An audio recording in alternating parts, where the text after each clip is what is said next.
Hello. Nobody? All right. Well, nobody's here. And while people trick in, um, what are we doing today? So, I went to the range today, and it's been nice. It's been really nice to be able to practice. I've really been enjoying being able to go to the range so often.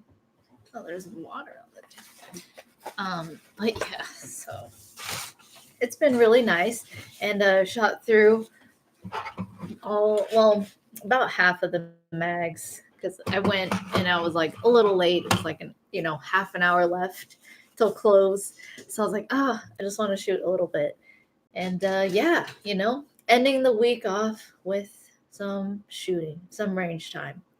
It's really nice. So yeah.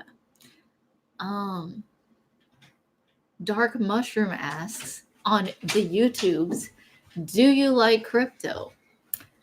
Overall, yeah, I like the idea of decentralized money and having people be free. Hey.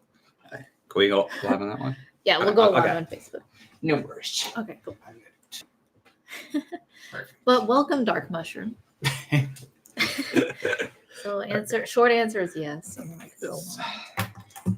Not all crypto is the same, but I like the general concept and the possibility of what crypto could achieve. So I just am curious to see where it goes. Mm-hmm. All right. So I'm going to do the shares really quick here. Cool. So that everybody can get on board. Talking about how we went to the range. Yeah, the range is always fun. We went 30 minutes to close, so we were like, 30. Cool. Yeah, maybe. Yeah, technically close enough, I guess you could say. By the time we actually got in there. Yeah. But it was very cool. And yeah. It was very cool. Mm-hmm. It was chill. I enjoyed the environment. It was a lot of fun. Yeah, and it was the first range I'd been to where there was an electronic feeding machine instead of electronic like target plastic placement. Yeah. I mean, it's all electronic with the motor, but like. Oh, well, it's digital, I should say that. Or digital. Big. Not electronic. Right, digital. Well, good. Someone said Ripple, a dark mushroom. Ripple. Do you like the Ripple? I don't know enough, but it just seems centralized. XRP, yeah. And I really, yeah. No way. So I like to watch Andreas Antonopoulos, and he mostly focuses on Bitcoin and Ethereum. He does quite a bit. Yeah, but yeah. So would you enjoy practicing? Well, so today we just practiced more of the AR-556, and this is my first AR. This is like my baby, my AR. You know, like the first one I never had in my life, and I've learned a lot. So it was cool getting it in the beginning. It's quite heavy for me, so I've been looking for something lighter. And but it's been fun to try and just get to understand the AR platform more, despite being heavy.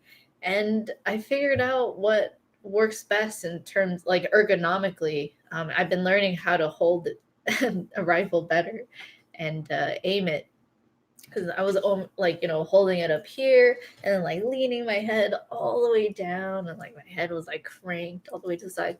So yeah, I've really enjoyed being able to go so often though to the range and be able to practice, because that's really what you need, at least what I need when I try to learn something, especially when it comes to like motor skills. I really need a lot of practice with motor skills. So it takes me a while, but once my body finally memorizes something and it becomes muscle memory, then it's great. So I've really been enjoying that, and I just want to say thank you to everyone who joined after seeing my range video, where I wanted to basically where I shared that I really wanted to have more videos of me at the range, and I got a lot of support. So those of you who supported and joined the Ammo Club and the Target Club, thank you so much, because it's allowed me to be able to practice more. and document my journey, which is my main goal. Just document my journey of what it's like to be someone who's brand new, who in fact started off as like a lefty, center left Democrat, you know, liked Obama kind of person, never had guns in her whole life or even touched it, only saw it in movies, person, to being able to shoot on the regular and learn to field strip, for example, my 1911s. So I really enjoyed it. And I love the gun culture. It's not like everyone at the gun show is Gun show. Oh, the gun show, like gun shows, gun stores. I'm just like gun culture, like the people I've interacted with, and that's really usually where I see them, at shows and the stores. Right. And that's true. That's true. They range from statist to ANCAP, and I've seen it just ranges, but mostly people tend to be mostly chill, about firearms and cool about it, Yeah. So. Definitely. Yeah. And most of them enthuse about it. Like they just enjoy the technology, Yeah, well, definitely. I mean, there's some who get to be like very pretentious about it. That always annoys me. Paul talks about that. Right. People who are just they're not really there to like encourage other people or to like be kind. Them fuds too. Yeah, I mean, I agree. Even if they, are skilled and stuff like that, it's people who just have no interest in being kind to other people and encouraging the culture, so. Yeah. Hey, Beto, what's up? Beto wanted us to live stream last Friday, and he had a little bug prepared. He was ready.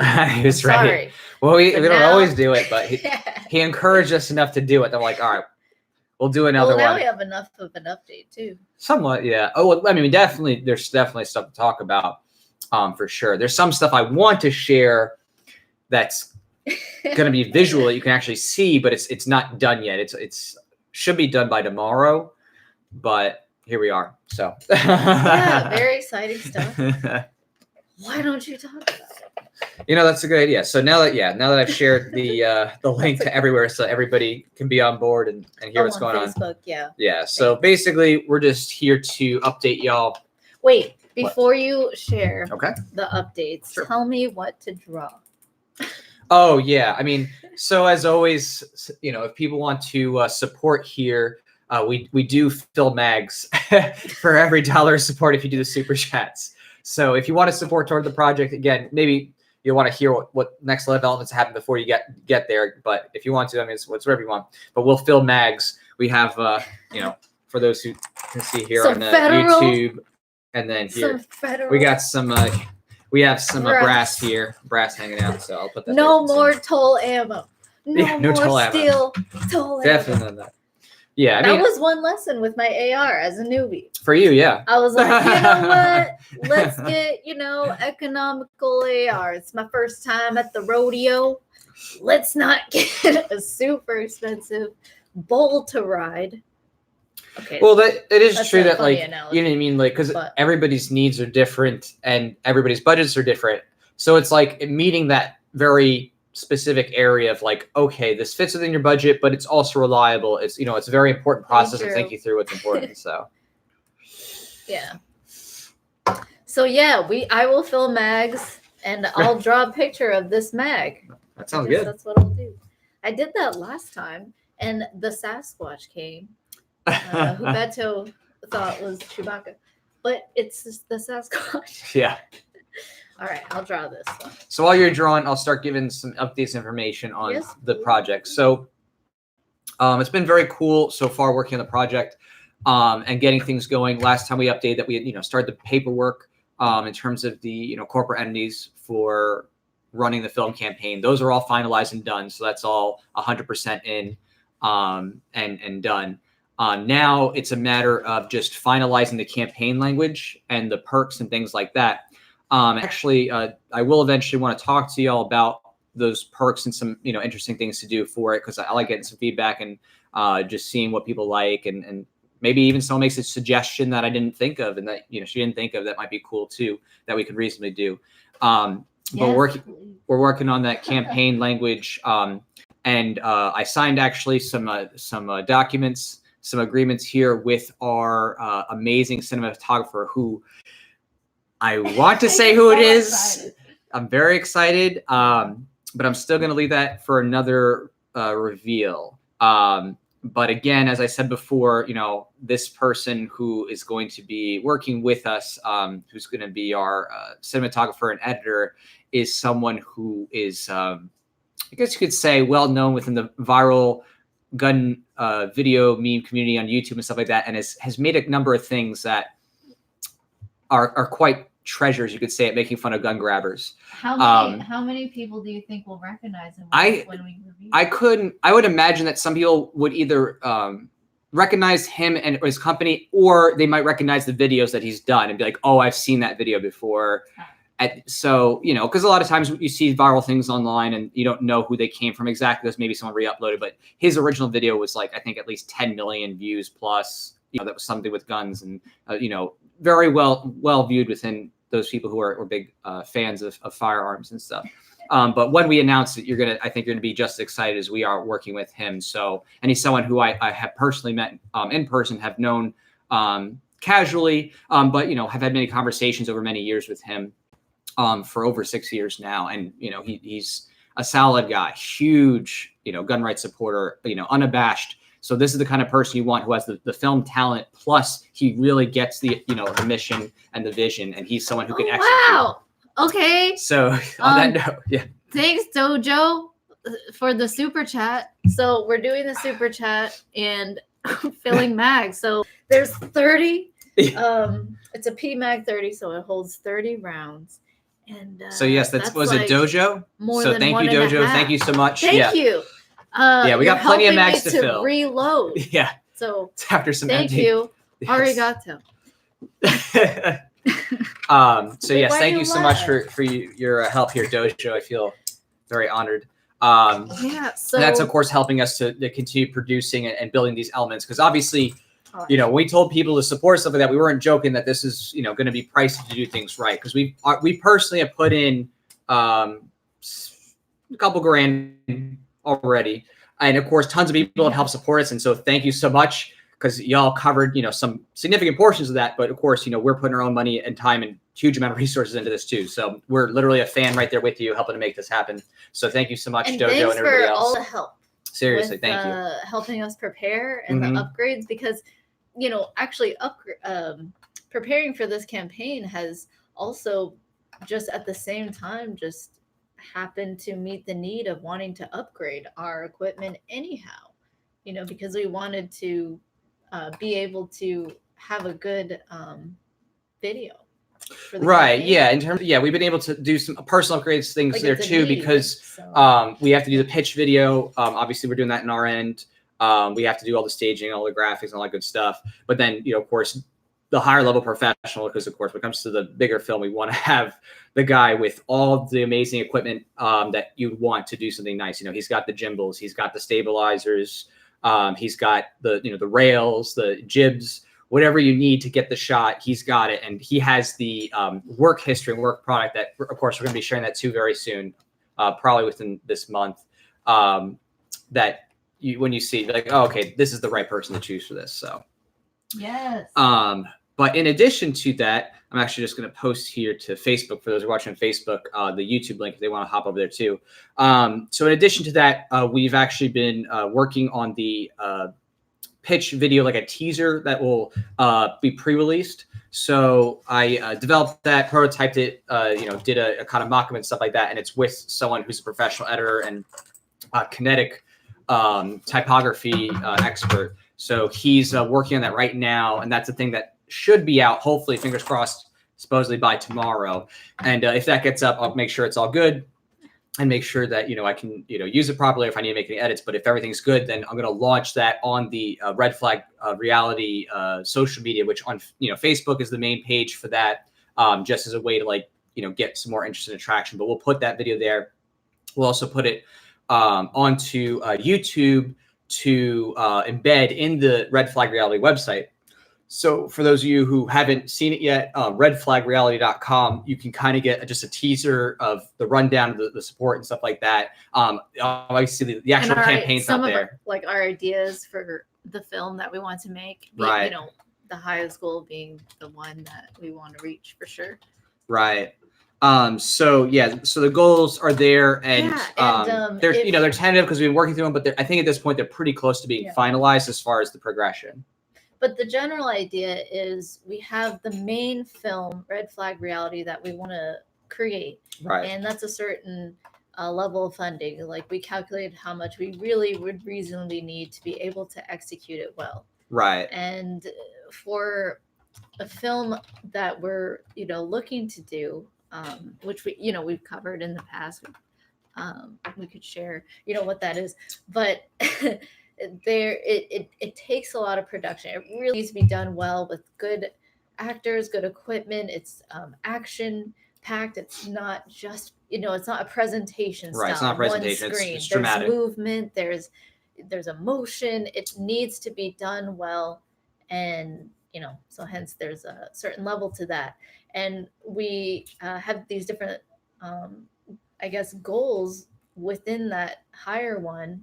If we don't reach the highest goal, then there's different ideas that we want to execute instead, that would be more reasonable. So well, it's not like it's more reasonable, rather it's that even if we don't hit the ultimate funding goal, we have several sub goals that those videos would also be awesome to produce. And some of them are dramatic shorts. Some of them are presentation style, but at a whole new level of quality. So again, no matter what we hit, obviously we don't know exactly what is going to happen with turnout with support. Right. But we're planning. But we've been working hard to push, to push it as high as we can, as high as possible. And again, if it goes even bigger, we have lots of good press coverage, within the circles of a gun culture community or people who just love liberty. We want to create them. We could get all of them. We can make all these. That was the thing I was excited about. That was taking a long time to get to, but basically, I would be excited to see if we could create all the videos, and prioritize the biggest one first. That would be great. Right. And of course, all these videos, like especially the main one leading up to the 2020 election, we want to have it come out a couple months at least before, so it can go on a viral trend, and just, kind of influence people. Yeah, keep going. So, but, importantly, within that vein, as you're mentioning, we want to make sure that everything is done well. We want to, use best practices. We want to be efficient, of course, with everyone's money and be respectful of that, because our integrity is extremely important. So we want to make sure that we're being good stewards of the support that we get, and that we're choosing quality people and quality mediums, because we don't want anything that's embarrassing, right? Because our goal ultimately is to compete with these other big groups. We're going up against people like Sandy Hook Promise, Moms Demand Action, Every Town Safety. We're going against groups that literally one of them they actually spend millions. Right. Every Town Safety literally spent, I think it was some $2.5 million to help get the Virginia government to become all, Democrat. We say Democrat, but really it's just big government welfare status who wants to grab guns, right? These are some of the biggest gun grabbers you can imagine coming together. And this happened because, these are some huge bankrollers coming from, out of state who are funding these groups. And, there's many great, advocacy organizations out there that are doing the legal work, like Firearms Policy Coalition, Second Amendment Foundation, Gun Owners of America. But the culture element, the pushback of like the viral videos, completely, unrealistic and uncharacteristic of what, school shootings or the risks of those, happening is in real life. So we want to take that again and, as you said before, shove that same messaging medium and tactic right back down their throats and put them on the defensive in a way that other groups just, I don't think, reasonably do, or at least, with all the other stuff they're focused on, that, that's not their focus, make these kind of entertainment oriented, but, dramatized shorts and stuff like that, that really communicate the situation. And I think, those gun grabbing groups have used that effectively, because clearly the money they spent to emotion. Right. The appeal to emotion, worked in Virginia. Yeah. Like, the recent, or one of their recent videos that they published, it was like back to school supplies, and Oh man, it was like these kids. One had like an armored backpack, and he's like, Right. "Oh, I love new backpack that my mom got me." And these kids are screaming. They're running around the class because there's a shooter, and they're like, "Ah," everyone's screaming. Right. And it's so intense and dramatic. And reading the comments, I saw a lot of mostly women, moms who were just like, "Oh no, those poor children." And there was a girl at the end, which a lot of people commented on and said, like, broke their hearts. It was like a girl, she's like, I finally got a new cell phone to call my mom, and she was crying and hiding under a desk. Right. While there's shooting and you can hear it, in the background. And you get these people in the comments, you can see they're scared, they're freaking out. They're like, we gotta ban guns. This is crazy. Like, you got all these people freaking out like that. And they're emotionally riled up. They're emotionally tied. They see children crying. And well, that's the thing is that like it is a tragic event and it's absolutely horrible and they need to be stopped. But the point too, but we have the different response. Like, we need to figure out how best to defend. How do we maximize your chances of survival when it happens? Because you recognize that you cannot control every single human being in the world by yourself. Like, there will be people trying to gain more control or more power over you, and like rival you and whatever. So yeah. Right. And the groups are like real, like, sickening part is that they're using it and presenting in a way that this is a norm, right? Obviously this stuff happens. It's very tragic and it of course needs to be stopped by people actually looking to help people before it gets to this point. What are they advocating for? More violence, more gun violence. So they're advocating for more violence, but they're also especially making it seem like as if these school shootings are a norm, like as if, oh yes, every student, is going to go through a school shooting in their life or something like that. And they are pushing for these constant drill practices and fear tactics that make young people think that like it actually happens all the time. Because when it becomes normalized and they're constantly doing these drills in school for literally something that's less likely to happen than getting struck by lightning and dying, literally, not figuratively, I'm not making this up. You can go look at the stats for, how many people get struck by lightning in a year versus how many people die at a school in a school shooting, as a student in a year. See, that's one of the videos that we. And that is one of the videos too. It's one of the video potentials that hopefully either, I would prefer gets reached as a bonus, but could just get reached on its own, would be visually showing these risks displayed as compared to a mom who's afraid of her kid getting shot. Okay. So, all right, time to load because Dojo here did load you up. So thank you, Dojo. Thank you, Dojo. Did he write something? Did I read the message? Let me see. I'll take care of that. You just load and I'll. Okay. Fine. I'll just double check. Yeah, he said, "Thanks for the chat." Oh yeah. So, you're welcome. Yeah, I got this. Ready? All right. Okay. Can you hold this? Yeah. I'm just gonna hold it right here. No. You are normally supposed to, when you do this, you are supposed to hold it on the other side. So again, like you're holding it at the wrong angle here. What you want to do is grab it in here and then push it through. Oh yeah. Yeah. So yeah. Well, and it's not really your fault or anything like that because it's just the way this table is and how we have it so everybody can see. It's not the way you're normally supposed to do it. You're supposed to have it tight to you. So yeah. Don't worry. I got it. There we go. Woo! Wow, that is just so much easier. It is way easier. Like up Lula would take forever. Especially when you get to the, past 20 rounds, it's just like, oh, it's getting harder. Yeah. Okay. All right. Thank you, Dojo. Okay, I'm going to put 20 more. They got 20 more. And someone here said kids used to take their guns to school, for show and tell and stuff. And like, I've heard that. I didn't grow up in that time. That's amazing. From my understanding, there wasn't any even public schools that had, the ability to bring their guns even through the 80s and rural schools. But I mean, mainline public schools everywhere up through even the 70s and stuff. Rural schools? Yeah, wow. It was just normal. Like they had shooting clubs, lots of students would have a gun on, the rack of their car, the truck, because they would go hunting after or whatever. I mean, it was just so normal. Wow. It wasn't even a thought. It's like, can we get that society back? Right. Oh my. Well, that's the crazy thing. It's not the coercive schooling aspect. Right. It's just like not the coercive school, yeah. Just if you're not posing a harm to anyone, what's wrong with carrying safely your firearm next to you and you're, open carrying. Right.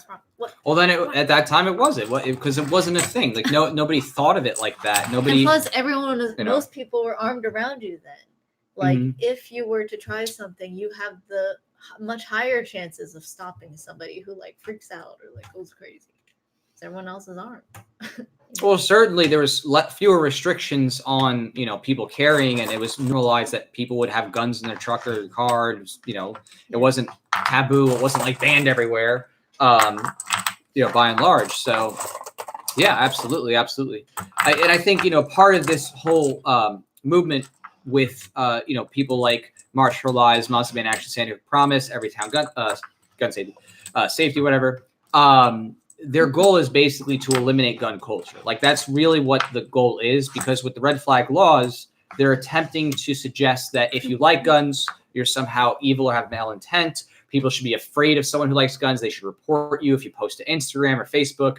They're trying to get it so that kids can't even think about guns. Like in the Sandy Hook Promise video, they're like, oh, look for the signs. And it's just some kid like reading a gun magazine or looking at YouTube videos, right? They want to associate having an interest with guns with you being mentally deranged in a violent way. So and it's a very smart tactic from their end. Again, I think what they're doing is brilliant in terms of their manipulations. It is downright evil, but it's brilliant. Their goal of control. Right. Because they're trying to manipulate for that control by killing the culture. If you kill the culture, then you have no one that's even interested in what it is in the first place. And who's able to resist. And then no one's able to resist. Who else would resist anymore? Who do we have left to resist? Yeah. Retired veterans who are like, disillusioned from what they initially signed up for. You have like different like programmers. Well, there's anybody who wants to pick up a gun and defend their rights can resist, but the main issue is that we're facing a cultural battle that is very devastating. Weapons. The full auto is already restricted. Right. So anything that's made, one's made before 1986, you have to have class 2 and all that good stuff. You just got to pay an extortionary fee.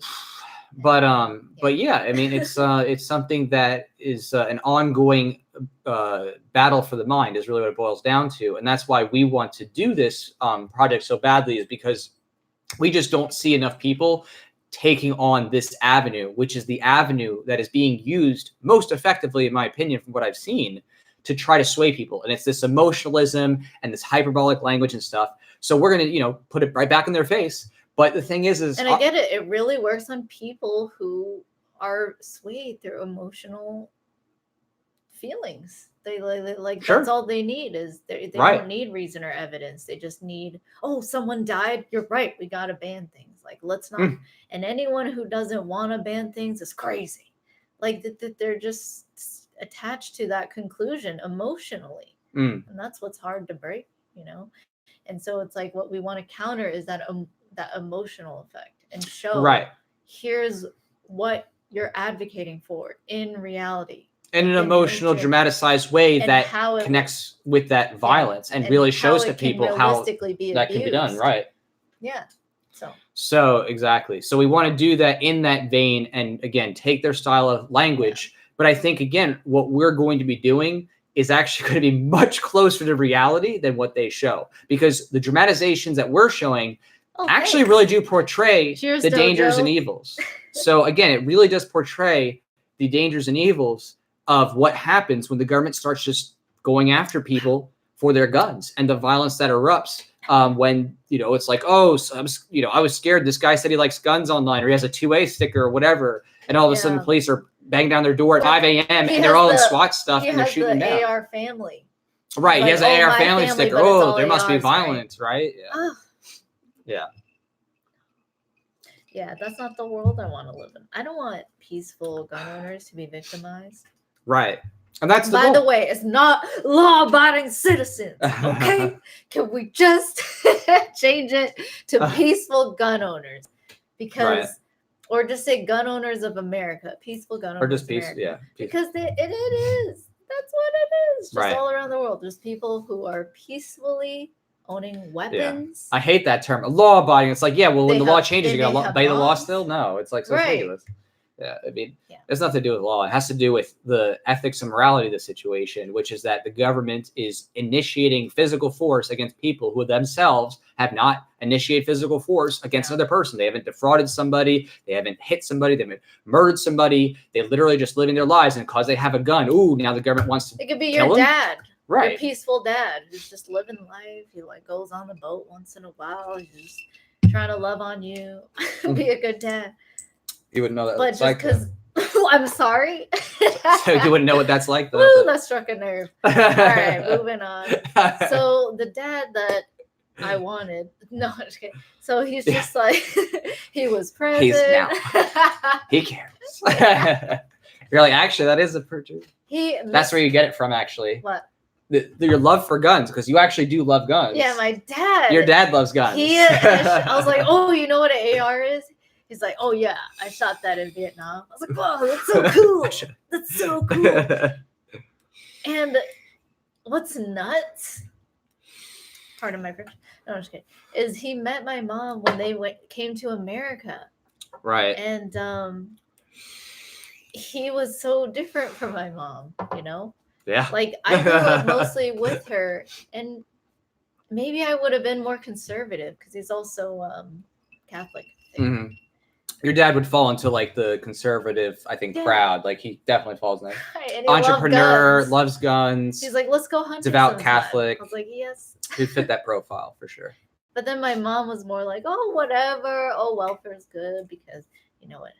Yeah. It helps. Oh you know, gosh. It helps people. Yeah. Oh, that's so nice. Oh, thank you, Modern Renaissance Man. Thanks, Modern Renaissance Man.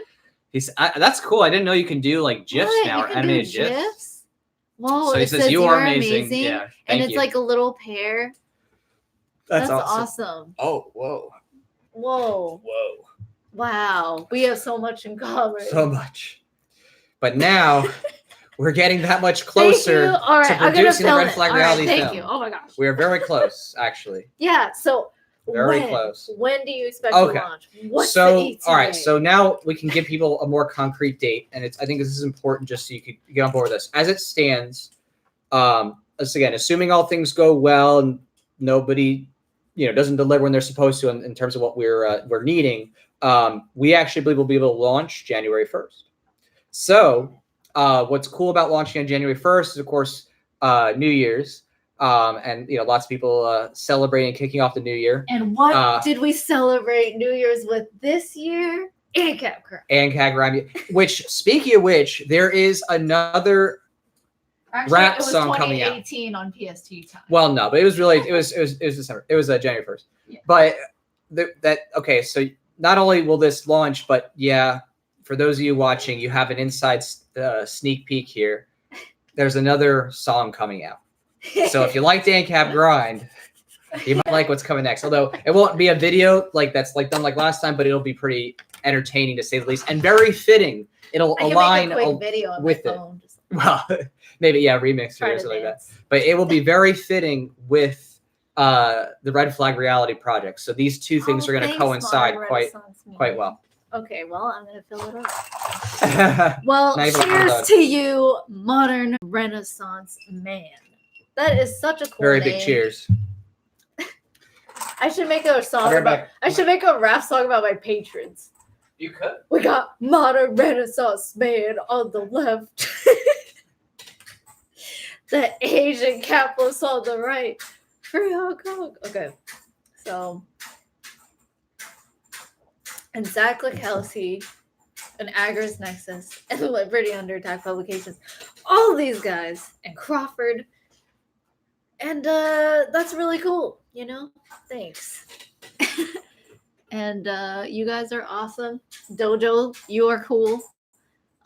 Thanks for the chat. Thanks for being here. Someone said, I'm a peaceful gun owner. I've seen war. Peace is better. I agree. I've experienced war in my home, within my family, just seeing abuse. I saw a lot of physical abuse and violence, and it's just so much in your face aggression and judgments and shame. But I also heard about a lot of violence from my family, and I I just, you know, my grandma, may she rest in peace. She went through so many crazy things. She escaped the Khmer Rouge, and she had her oldest daughter. She had a total of 5 kids. Shot in the head in front of her daughter's husband and kids. Like, I just can't believe that, you know. Mm-hmm. And my mom, from 4 years old, just like going through the woods and escaping with my grandma and her siblings. That's crazy to me. I never experienced that. So I heard about those stories as well. And those really are my foundational building blocks to my emotional distaste of tyranny and coercion. Because, like, I just growing up, ever since I was a kid, I just always wanted everyone to get along. I was just trying in my family to be like, why can't everyone get along, please? Why do I say yes, please? Because I said yes, please my whole life. Just hoping and wishing, please, for there to be peace. You laugh. But it's you could true. laugh or cry, I guess. You can laugh and cry. Yeah. I don't know anymore. But today was a nice day, so thanks for being here. Happy Friday. But yeah. So I carry their memory, my grandma, and just remember my mom and just try to like help her and help my family heal. And I inherited this whole family lineage that I didn't ask for and these histories. But you know, here I am, and I am thankful for life. I'm thankful to be alive. I'm thankful for all these really nice, beautiful experiences that I've had with in this world, and things I've, you know, from tasty food to awesome firearms. Which, by the way, I tried a bullpup today. I really would like to try a bullpup, like for real. Well, what did you? Oh boy. Oh, the Sasquatch coming in. Oh my gosh. Okay, I need to fill up for Beto. I'm sorry. I gotta go get more mags. I wasn't expecting this. Okay. So the Sasquatch is here, and the Sasquatch must know because Beto asked me to say it. But he was like, "All right, me and Chewbacca are gonna be here tonight at the live stream." And I was like, "It's the Sasquatch." But look, I see. They do look alike, like distant cousins. You know very distant cousins. I'm gonna have to get more. Oh my gosh! Sway Ocean. Sway. Oh what? Man, he's getting us really close here. Okay, wait. These are actually this is great because I love everything he said too. I love what he said. So the Sasquatch came in clutch, and then Sway Ocean. Thanks to Sasquatch. Cheers. Okay, I gotta finish this for you guys. I gotta get more mags. Ocean. Sway Ocean. I have more mags, but I need to get more mags. The party's lit. I wasn't expecting all this so soon. So loud. Okay. Sorry. Sway Ocean says, "Free Julian Assange." Yes. It's horrible what they're doing to him. Yes. Edward Snowden, Max Blumenthal, Kim.com. Wow, that's a good point. Wow. Alex Jones, completely agree. Hong Kong. Like just everyone who's peaceful. Epstein didn't. Gary Webb himself. I'm really glad that he actually said all those names because. Oh my gosh, Roseanne Barr, Epstein got. Oh, wow. Ooh. Hey, they have the old real emoji. Gun emoji. Wow. What? Is that special? Do we just get YouTube? Right? Because I thought they got rid of the real gun emojis. Yeah, you guys verified. Do you see the revolver emoji? Because we see a revolver, and it's been a while. I've always seen that. Well, not always, but they change it to a water squirt gun. Right. And I'm like, what is this? This is incredible. Maybe they didn't update their code for the super chats. Yeah. But I do want to just really quickly here reemphasize Sway Ocean because honestly, these names. If you don't know any of these names or know one or some, again, every single one of these names that he wrote, actually, I think people should look up. It's very important to hear the history of government violence and to hear the history of how government is actively attacking people and suppressing truth. So Julian Assange, Edward Snowden, Max Blumenthal, Kim.com, Alex Jones, Hong Kong, and Epstein didn't Gary Webb kill himself, right? So Gary Webb was a journalist who was exposing a lot of things, in this vein that we're talking about. Of Epstein's crew, but also, the drug running by the CIA and things like that. So again, I know who these people are. So thank you for Sway for mentioning these people. very important people for people to look into. Absolutely. So cheers to that. Wow. Cheers to you. Very cheers. What I gotta get more happened? mags though. I don't even know. I gotta get more mags. I need to draw some. I have another one of these too. It's gonna be a lot. Okay. So all right. I guess really I still got it. We're gonna need a drum. I'm like scrambling to handle it all. It's like supply and demand. I thought it was gonna be, one ammo at a time. One ammo. We're gonna have to get drum mag in there. All right. Well, I'm gonna move things out of the way, and then so on Facebook, you can't see it, but if you go to YouTube, I'm pretty sure it's youtube.com/thephlosopher, like THEPHO, philosopher, or you can hear him, or it's the philosopher, DAPHOLOSOPHER. Okay, so all right, this is for Beto. Thank you, Beto, and Dojo. Okay, that last part is not that bad, Okay, I got it. So that it's just so pretty looking at brass. That's the other thing. It's shiny, unlike the Toll Ammo steel. That was like, not shiny. It was kind of dull. That's the word. So thank you, Beto. Okay, so Beto gave a total of 20. So I will add 10. And then I have to write down everybody else's. And then I also have to represent 99 cents because one of them is ends with 99 cents. Someone could do like 01 cents because I can't put, not a whole bullet because like every dollar's a bullet. But it's okay. I can also round up because it's so close. Okay. So. Okay.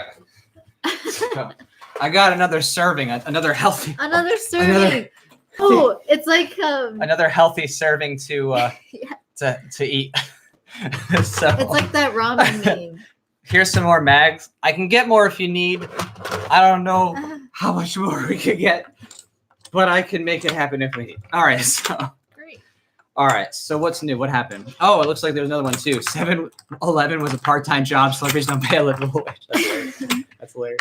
Okay, wait. I have to draw on the board everything else. Okay, that's for Beto. Thank you, Beto. Oh yeah, there are some more gun emojis. Modern Renaissance Man. What? That's awesome. Roseanne Barr. So nice. you guys are seeing revolvers? So they do revolvers still. What? That's weird.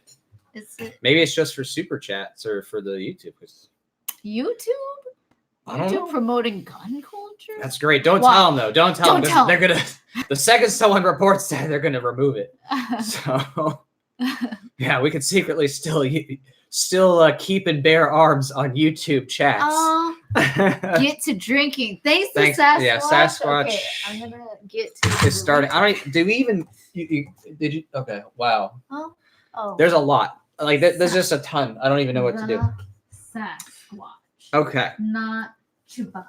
So while you're getting that up, I can talk more about some of the things that we were thinking of doing as relates to, perks for the campaign, the crowdsource funding campaign that eventually will launch and, do the, teaser trail and all that good stuff for it. So, so basically, we have some of the usual things like, some t-shirts or stickers and things like that. But the more interesting ideas we have are, very interesting ideas. Among them, one of which is a range day. So we're thinking about having a range day at a special location that would be convenient for most people to, get to, in terms of flying into, and also be a good, I guess you could say, vacation spot. So if you're looking for an excuse anyway to, have a little vacation, go somewhere, I think it would be a good place. And we would do this kind of range day, with a group and stuff like that, and have some fun, shoot some guns, maybe shoot some machine guns, stuff like that. Also, while we're there, have the cinematographer do some photography, do some videos and stuff like that with everybody who comes out for the range day. That'd be great. Exactly. And then after the range day, to do a special dinner afterwards, like a group dinner hang out with everybody who's, really passionate about, freedom and guns, and enjoy the company, catch up, talk about things, talk about whatever, and make that kind of a cool, special memory that could be a lot of fun. And with pictures to remember. And with some pictures to remember. Memory, right. If you're into that. So, yeah, I mean, I don't know what y'all think about that, but that's some of the more intriguing ideas we've had in terms of coming up with something that could be a fun way to support, but also a fun way to hang out, meet other, great like-minded people, have some fun, shooting some guns, get some good food and things like that. So delicious food. Yeah. Who wants to bet we'll probably go get pho or steak? And we have another support. So SoCal CBD says, and use CBD often for freedom. SoCalCBD.net. I need to scroll. And so SoCal CBD. I don't even know how we're gonna count this all. I can do it. You can do it. I believe in you. Okay, we got Sway Ocean. I'm gonna round up because it's 99. Yeah, you should definitely round up. So go ahead and round. He deserves that extra penny. Thank you. For mentioning Julian Assange, Edward Snowden, Max Lewenthal, Kim.com, Alex Jones, Hong Kong, and Epstein. Gary Webb didn't himself. So or didn't Gary Webb himself, I should say. With Stuxine here. Absolutely. Yeah. The Epstein thing is even more so, right? I mean, especially with what James O'Keefe released from that one leak. I mean, how can anybody seriously think that you can trust the government, which should obviously be a no-brainer there at this point, but the media, it is so bad right now that they literally would sit on a story that involves mass kidnapping, mass sexual assault, torture, and the most elite people you can imagine. And they'll put a story out saying that some battle in Syria is really what was it, Valor Ridge? They showed from that Kentucky gun range, they showed that and said it was Syria, but that didn't have enough corroboration, even though the person who was testifying about Epstein had pictures and had a whole story and stuff like that can corroborate what she was talking about. I mean, absolutely insane. Insane, I should say. Yeah. It's something that is so concerning. I mean, frankly, I just don't know how anybody can really even, and again, I'm not saying this I'm just saying at large, how can people trust anything in the major corporate media, statist media and the government? It's so obvious how bad it's being covered up. Right. It's so obvious how much the corruption runs deep, so deep to the core. It's revolutionary in terms of response. I actually don't know who it's crazy. Those channels. It's really crazy. Do you know anyone? I don't. I really, from what I've seen, the whole Epstein thing has crossed genres. People across, the mainstream left, right, all are like, this is kind of fishy. This is not really good. I mean, how can people in any sense trust anything that's happening in this 2020 election or whatever is going on? I mean, it's all completely corrupt to the core. Worse, than you could possibly imagine. So, yeah. And then, someone said Valor Ridge in Tennessee. So then I guess it wasn't Valor Ridge. It must have been another gun range. Yeah, no, it's not Valor. It wasn't Valor Ridge. I don't. If someone remembers YouTube channel? What it was, because I think I got confused because I think of Valor Ridge with that YouTuber, right? That's what happened. Because I saw him recently and that stuck in. From the American Revolution, guys. He's transposed from 1776. So libertarian. So hats off to you, Valor Ridge guy. Yeah, he's. What I like is that what's his name?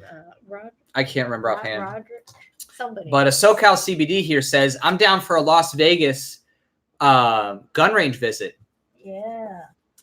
I'm not saying it is in Vegas, but I'm not saying it's not in Vegas. You get the idea. Basically, we think that maybe a film, certain supporter range day, could be reasonably metered out in that arena, maybe. I have to say, Beto, and I was like, who's going to be there for sure? Beto. Yeah, I'm pretty sure Beto will be there. Yeah. There's probably quite a few people actually here who would probably come out for that. Okay. Yeah. There's a lot. So I've only loaded 2 mags, and I got to keep recording. Yeah, there's a lot to record, actually. So let's take a moment while you're checking out who supported. I'll again emphasize that, for anybody who's just come on the stream, because of course time zones are changing, people coming from different places as they get off of work or get home. Again, we're just talking here about Red Flag Reality, the project. Everything's overall going great. We're making serious strides toward a January 1st launch. We finished all the corporate stuff. The first teaser trailer video is being edited right now. It should come out, hopefully, fingers crossed, by tomorrow. Be maybe launch this week.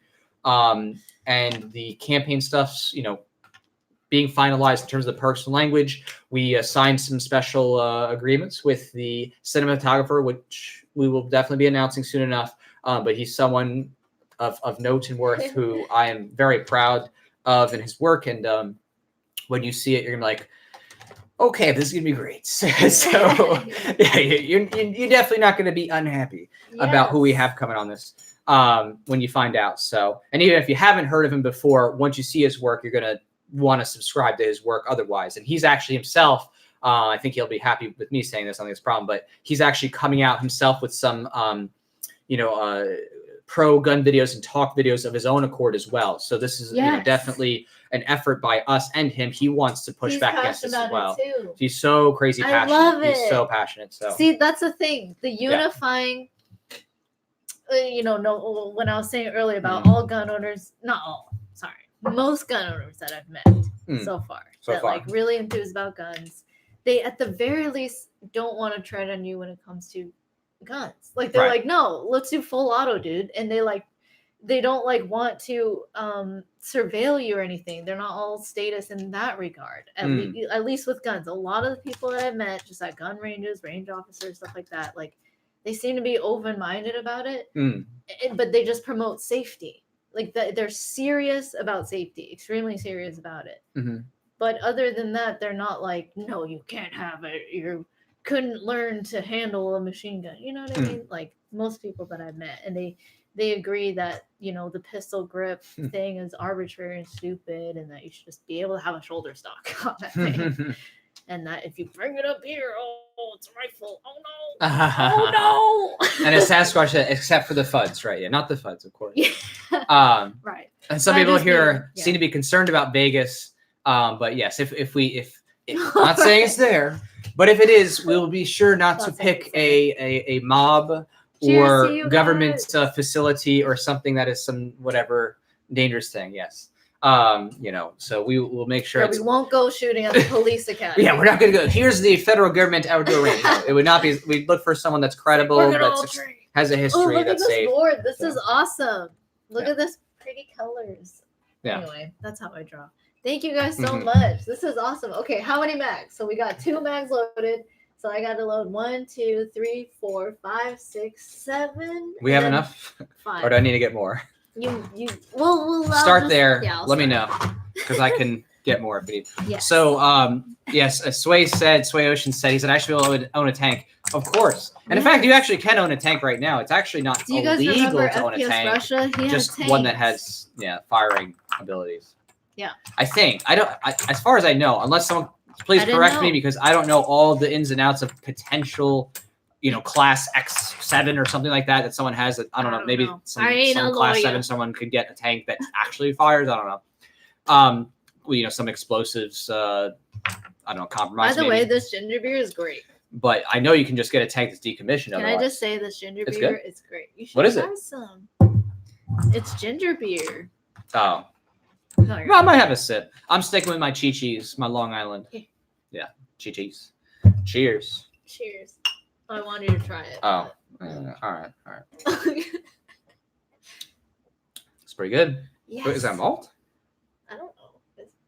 No, it's not. It's just agave. All right, we're good. Malt. I hate malt. Yeah, malt ain't for me. But if you like it, that's okay. But yeah. All right, that's 3. Okay, thank you. All right, ready? Okay, you guys, you just gotta hold it firm. Yeah. And you push down, and then you use your tricep muscle. Yeah. Whatever. So good luck finding the ammo for the cannon. I mean, you might have to improvise on that one and throw a little tannerite into a ranch dressing bottle. Yeah. And stick it in there or something. But I mean, you can own cannons and cannons that work. Absolutely, those are pretty cool too. Yeah, definitely cannons. All right, yeah. 3. Well, I mean, I should really frame that another way. You can own anything that the government doesn't know about, basically. but yeah, certain things are a little bit harder to hide than others, like giant M1 Abrams tanks. That might be a little bit harder to hide if you decide to, drive around in that. Yeah. Or like a fighter jet. Yeah. Or like that one guy who was like a National Guard guy who like took the APC carrier and he's like driving around in it for fun. And then he somehow still got off. They said, "Oh yeah, he just had a mental break," and they like basically just slap on the wrist. That's so nice for the guy that was driving an APC character. Like there was like 50 cop cars chasing down the highway. That was hilarious, actually. And you just got a slap on the wrist. Wow. He had good lawyers. I'll tell you that. He had some good lawyers. Did he cause any accidents? He didn't cause any accidents or anything. He just decided to be like, "I'm gonna take the APC carrier and drive it down the street." Okay. And he was I'm Instagramming. not familiar with this. He was Instagramming from it. He was like, really? "I'm in an APC," and he's like driving. It's hilarious. Okay, new hazing ritual for all you people in the military. Just one day, just take it out. 5 hours. That's all you need. And get a slap on the wrist. Yeah. And if you can get that slap on the wrist, oh my goodness. So whose mag is this that you're loading right now? This is the 4th one. So this is all Sasquatch. Wow. So we had Dojo, Beto, and the Sasquatch so far. Wow. So okay, we got more to go. One. So, officer, I lost my tank in a boating accident. I mean, or you could just get, a submergible tank. That's the both axes. What do you have? A cruise ship? Okay. Oh my goodness. All right, 4th one. Yeah. I gotta tell you though, if we are not successful at changing enough minds, by the time I would say within 5 years tops, if you're not successful in changing enough minds, we are looking at something that is in the revolutionary category. Not because I want to fight or choose or anything. It's just literally government's just gonna start saying everybody who's a gun owner basically is a criminal. They're gonna say you're a felon. Oh, you have a magazine that holds more than 10 rounds, you're a felon. Oh, you have a pistol grip, you're a felon. But, everybody's going to be criminals, in a short matter of time if things don't change very quickly. It really has been getting worse and worse over time. Since the inception of America's founding, it's just like it has. More and more control has been siphoned away into the hands of really corrupt Epstein kind people. Seriously, all the people mentioned, like Amy Robach, she said, but she later said, "Oh, it was just a moment of frustration," which is such a general way that doesn't even respond to anything specific. No, that was such a cover up. Yeah. She said the crown. She said specifics. She said exactly who was doing what. Yeah, threatened them in all kinds of ways. She said for having stuff about Prince Andrew. Right. And they wanted the Will and Kate story. Right. I mean, yeah, that was totally but she later writes, and all I saw on Twitter, even though, I have screenshots of it, of, Epstein suicide cover-up, that hashtag on Twitter, it was over 40,000 tweets, I believe, when I took it. But there are things on the Twitter trending page in the top 30 that were 5,000 tweets, 10,000, it was handpicked, it wasn't even really what was going on. You don't want it to be biased. You really just want it to be as objective as possible based on number of hits and just ordered descending. Can we just get back to that? Yeah. Largest to smallest, largest to smallest number of tweets. That's all we're asking for. But it just seemed handpicked and it wasn't even there. And then if I went over to the news section, the only thing about the Epstein suicide cover-up and the Amy Robach, leaked hot mic moment. Yeah. People are referring to it as. Right. Is I forgot. Is they just said she released a statement later. Yeah. That she was just feeling frustrated. So I mean, it's total BS. Obviously that was written for her by the execs. So you better post this right now. Yeah. Thank you, Project Veritas, because James O'Keefe is awesome. He provided he's an American hero. Forum. He's a straight up hero. Yeah, he provided a safe forum for whistleblowers. basically, like in a way, like he's trying to protect, Yeah. Although apparently it's somebody got fired. They fired someone who's had access to tapes over at, I think it was CBS or something. Yeah, that used to work at ABC. Then they moved over. Right. CBS fired them apparently. So it's like, wow, there's a cover up going on for sure, and it's nuts. It is nuts. And how many of these corporate prostitutes get money from this state, who gets that money from us, the people who are taxed, Well, a big part of their working relationship is that they get the insider connections from people in the state, the deep state. Yeah. And it's basically, we'll feed you little things as long as you're our lapdog. Like basically they'll give them some juice and some early leads as long as you play by their game. And that's what happens. A lot of these big corporate reporters, you know what I mean? They're falling into that whole, okay, well, I'll get the special privilege because I'm here.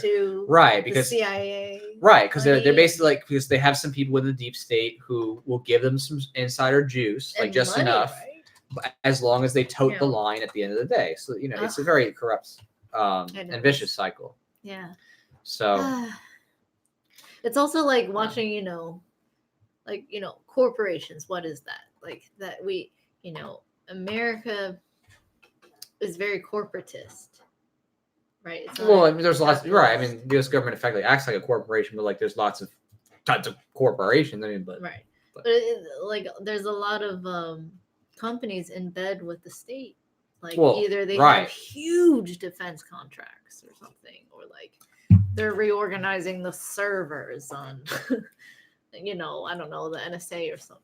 Well, I mean, it's by its very nature because, first and foremost, of course, corporate rules are written by the government. If you're a publicly traded company, you're controlled and you're written by, the rules are written by the SEC.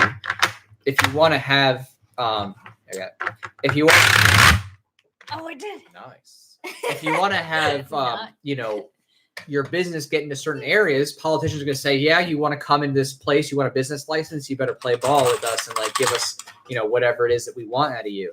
So, I mean, it's very disgusting how much, people who want to just provide value to people are shackled and told, you better play by our rules or we'll, regulate you out of business or ban you or confiscate, use eminent domain. It's very sick. And so ultimately what that means is that the most successful businesses that are very, very big tend to be crony by virtue of them needing to get political access to get their business into various jurisdictions. And make up for the losses from other things. Right. It's a very... being forced to pay for health insurance. Yeah. For your employee, even though like that should be just something you determine with your employee, like what they want, with contract. Absolutely. Yeah, it's crazy. So, you guys are in the fight. We are the decentralized fight against this centralized monster, It is. It is a decentralized battle. Yeah, you see those political cartoons, like the octopus hand. It's like behind the White House. It's like the bankers, got the one eye. And then like, there's just so many tentacles. It's just emanating from like the central control center, DC, But pretty crazy. It is. And on that note, did you know Patrick Henry said, "Give me liberty or give me death"? He said that at some convention. He just said it. Frankly, I don't even the most statist, the Federalist founders probably would be red flagged under modern red flag laws in like New York or what's coming up in California. Like for real. Like, I mean, it's that crazy. Because with what's happening, they're turning the First Amendment literally into a privilege because now it becomes, oh, you want to speak your mind? Okay, well, we're going to take your property if you speak your mind because we're going to claim that you're deranged, even though you're saying things that are completely, free speech, not an actual direct threat. Sorry. You're fine. Of immediate violence against another person, not like I'm coming to kill you and you're taking action like shoot somebody or stab somebody. I mean? So I would say under the current legal climate, all the people who founded this country. Look at us and how much ammo we have. We have mags that hold more than 10 rounds. We'd be felons in many states. Or in some states, it's 8 rounds. 8 rounds. Like, what state's that? I don't know. I heard somewhere. I don't know. I mean, there's something to propose. I don't know. I'm just saying. I haven't heard of an 8-rounder yet. I mean, I've heard of propositions to make it 7 or more, but I haven't seen I've seen successful 10s. Okay.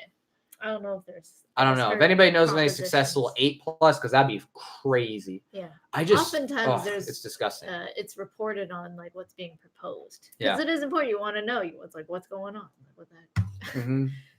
What's going on while I close my eyes? Like, hey, someone drafted a bill to take away your freedom. Right. Oh God, this again? You know what I mean? Like anyone out there who's just working, trying to have a family, live, grow old. Anyone live in peace? Right. You just look on your phone, you wake up and you're like, what the heck? Yeah. Or someone's like the next socialist presidential candidate. It's like, we want to tax the middle class. They say the rich, but it's going to end up being the middle class because the rich have enough resources to, put their money into other things, be able to have more tax breaks, But in the middle class, it's so much harder because you don't even have much capital. Mm-hmm. And you're like trying to build capital, but the state's like, no, we have a progressive income tax, for example. So, whenever you reach more money and you provided more value, we're going to punish you. We're going to take more of your new value. Give it to us who doesn't provide value and are here to oppress you and pay AOC, Bernie Sanders, all these people in power, Kamala Harris to oppress you. Like, that's insane, Beto. These people shouldn't be paid. We're paying for them through extortion. We're being extorted to pay for these people to enslave us, to live in comfort, to tell us, they're all eco-fascists. They're like, but they don't live by it. They're like, we got to, ban this or that. We got to not be wasteful. But they take all these plane trips or whatever, to whatever, delicious steak dinners. They don't practice what they preach, that's for sure. Yeah. It's always do as I say, not as I do. Yeah. Yeah. They have armed guards and they say everybody else should be disarmed. They say, it's wrong to be a millionaire or billionaire, and then they're millionaires and billionaires. Right. Bernie Sanders has what, 3 houses? At least. Nobody needs 3 houses. Nobody needs to be a bill. Okay, that's the worst Bernie Sanders impression. Yeah, it's crazy. And honestly, I mean, at this point, why we're doing what we're doing at this point now is because we recognize that this level of crazy is a true change. Like, obviously, there's been incremental growth of state power, but what is about to come to pass? People go nuts. Right. With what they're promoting, the insanity, the confusion about genders, but at an early age too. That's what really gets me. It's like, why are you ruining these children's childhoods? Why are you freaking them out? Well, I mean, there's an element there too that's trying to sexualize children so that their focus is just on their identity and their sex and what they want to do with their body parts instead of ideas, instead of building their skills or focusing on how to grow their intellect and be a better thinker, be a more creative thinker. In a nice way. It's really disgusting how much many of these people are exploiting children. And again, obviously people, I don't care, they're free to be whatever you want. Pedo drag queens, right? When the government is intentionally trying to sexualize children, I mean, there's a reason Epstein died. They're covering up their whole intent, which is to basically try to exploit young people as much as possible in a very disgusting way. So yeah, it's downright evil. I mean, this is reprehensible. So yeah. Okay, how much do we have? 6. Okay, 1, 2, 3, 4, 5, 6, and then Sway Ocean. Moving on to Sway Ocean. Thank you so much. And someone here said, schools have one goal to make the next generation ultra leftist. I mean, you could say ultra leftist, or even more specifically, ultra central planningist or ultra, welfare statist. Like, the idea is fundamentally to get young people to be so wrapped up in debating the nuances of things that have no material meaning to expanding their intellect and expanding their skills in terms of, providing value to others, that they're so wrapped up in that they never meaningfully are able to develop relationships and how to communicate effectively and how to grow their wealth and how to grow, their health and their mind. And what, of course, that ultimately will lead to is a completely dependent population of young people who can't write, they can't read, they can't do math. Accept all these falsehoods and contradictions. and like, you know, be like, tell them some false story about why mom and dad are splitting up, and not because mom, you know, decided that she wanted to switch to a polyamorous relationship. You know what I mean? Like, like that's the kind of culture like kids are growing up in, is like this culture of like just saying like, oh, you know, we just like, he doesn't own me, I'm not responsible for his feelings, and your dad didn't understand me, and that's why we broke up. But it's like that kind of just level of insanity. Well, like more like what you're saying ties to the fact that so many kids are growing up in broken, dysfunctional homes, right? Yeah. That they have But this no one's dysfunction at talking home. to them about why, and right? and the actual reasons, like, oh, you know, me and your dad, like, we came together because we just thought each other was hot, but there wasn't really much else we had in common. I don't know. Or we got pregnant when we were expecting it. Right, That happens that's the often other too, thing. right? We met at the club. It was one night stand, like, you know. You're listening to Nicki Minaj. Oh yeah, Yeah. like I think we were twerking. No, but like, but I mean, more importantly, in terms of, you know, the outcome of what's going on, it's that so many young people are growing up in such grave dysfunction and home strife, and violent communication, that, you know, their solace is sometimes at school and their social sphere and their friends, and then the teachers act as kind of a kind of emotional predators, because, you know, sometimes they'll be doting, and some will be nice and stuff like that. And so there's this idea of creating, you know, the state as the replacement for parents, you know, and that's of course a part of, you know, communism as an ideology. Like what I'm saying is not like hyperbolic. It's this idea is that, you know, the two-parent household is something that should be shunned. They had a video.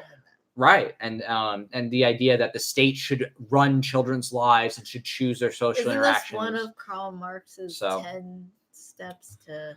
I don't know that's directly one part of the 10 step, but it certainly was a part of his writings, especially later in life. I thought compulsory schooling was one of them. Compulsory schooling is, but the idea that the family unit is something that's an anathema, that you know, there shouldn't ever like children should just be wards of the state, that they should, you know, there shouldn't be, you know, parents raising them, it should be the state raising them. Yeah. Oh my god. Especially later. Yeah. Wow. That's crazy.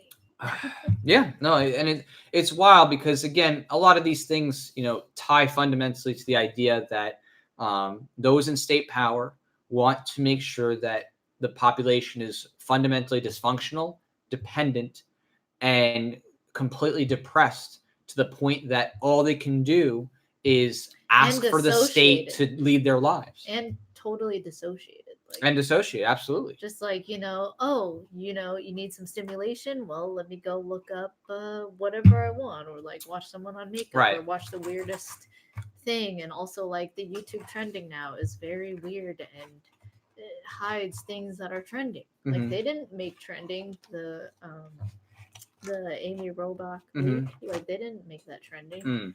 They hid it, and it's like what you see is like, it just seems to be a very common, and like nothing is like, let's think philosophically, you know, let's challenge your worldview or something. It's just like hedonism, you know, watch me do sports, look at me eat food, you know, watch me do makeup. It's just well, no, right, because fundamentally, I think this ties a lot to what you do. If the government doesn't want philosophers that are trending that has depth, that they don't hide or like don't show. So there's that too. But sorry. No. I mean, what you're tying, I think the way to synthesize kind of like what you're saying, I think, is that just the government doesn't want philosophers, right? The government doesn't want people who are independent thinkers. Oh, the tyrants hate the philosophers. Right, and they and the gun culture actually is a part of that equation, because gun culture really, at its root, is self-defense, self-reliance, that individuals are in charge of their destiny and protection. And that's one of the biggest things that the state claims that they need to have a monopoly on in order to have a free society, or free, quote unquote. You need to be a slave in order to have free society. It contradicts, but you know, they're like, oh, in order to have peace and prosperity, we need a central authority of, you know, strong burly men or whatever to protect y'all. Yeah. Because if you guys don't know how to protect yourself, so you need us. Give us your money. Give me. Actually, I want half this year. We decided. The 5 of us. You know what I mean? Like, that's what it is. Right. But then when you have these people who are like, actually, I can defend myself. I don't need your defense. I actually don't need your help against the most common criminal. You know what I mean? Well, the more people grow independent, the more they realize that the government's that is the people in the government, that their actions are not just inefficient, but they're unethical. Because the more people realize, wait a second, I can start to work with people voluntarily. Oh, yeah, I did it. Yeah. And provide for myself, work with my community, voluntarily, share knowledge with others and things like that. Camaraderie, not collectivism. A lot of people build just friends. Right. Like you go to each other's houses, you like share, oh, what kind of hobbies are you in? Are you into cooking, like barbecuing? Oh, what do you do for a living? Like, and you go shooting together. Right. And you talk about, oh, parenting's kind of hard. What's it like being a dad? Or like, you go through your experience together and you build your communities, Mm-hmm. Like that's naturally how people do things. And people should be free to build their own communities, just not infringe on other ones. And communities naturally trade when there's peace. When there's peace, what are your only alternatives for having the other's resources? Well, trying to persuade them and make a trade. If you rule out scalping them or whatever, bombing them as a way to get their resources, like if you rule that out, then you can both trade, because you're like, okay, we don't want to violate each other. So how do I get what you have? And do you want anything that I have? You know what I mean? Like it's. Well, I think that what you said reminds me of the quote from Rothbard that production precedes predation, because in order for people to be thieves and to go and take other people's stuff, you had to have some productivity to take. Because if you're poor and you're objectively poor, there's nothing for a thief to take. So in other words, people had to cooperate and become productive and become self-sufficient for there to be predators to come and take stuff away. These people who then claim themselves to be either shamans or kings or whatever. Word, predators. Right. You could call the state a mafia. That is true. They're predators. A mafia. Right. And they're predators. They exactly. predate on people's desires to be safe and to live. But they insidiously control them behind the scenes, and they use the rhetoric of freedom and liberty whenever they run for office. Oh, it's so annoying. They're just like, oh, it's the American dream. We're gonna make America great again. We're gonna make everyone free. We're all about freedom, liberty, and they use those words. And they predate on people who truly want freedom too, and the people who vote for them. Like, okay, great, you're gonna lead us to hope and change. Yay! Finally, liberty. I can be 60 freaking years old and finally have a little more money each year.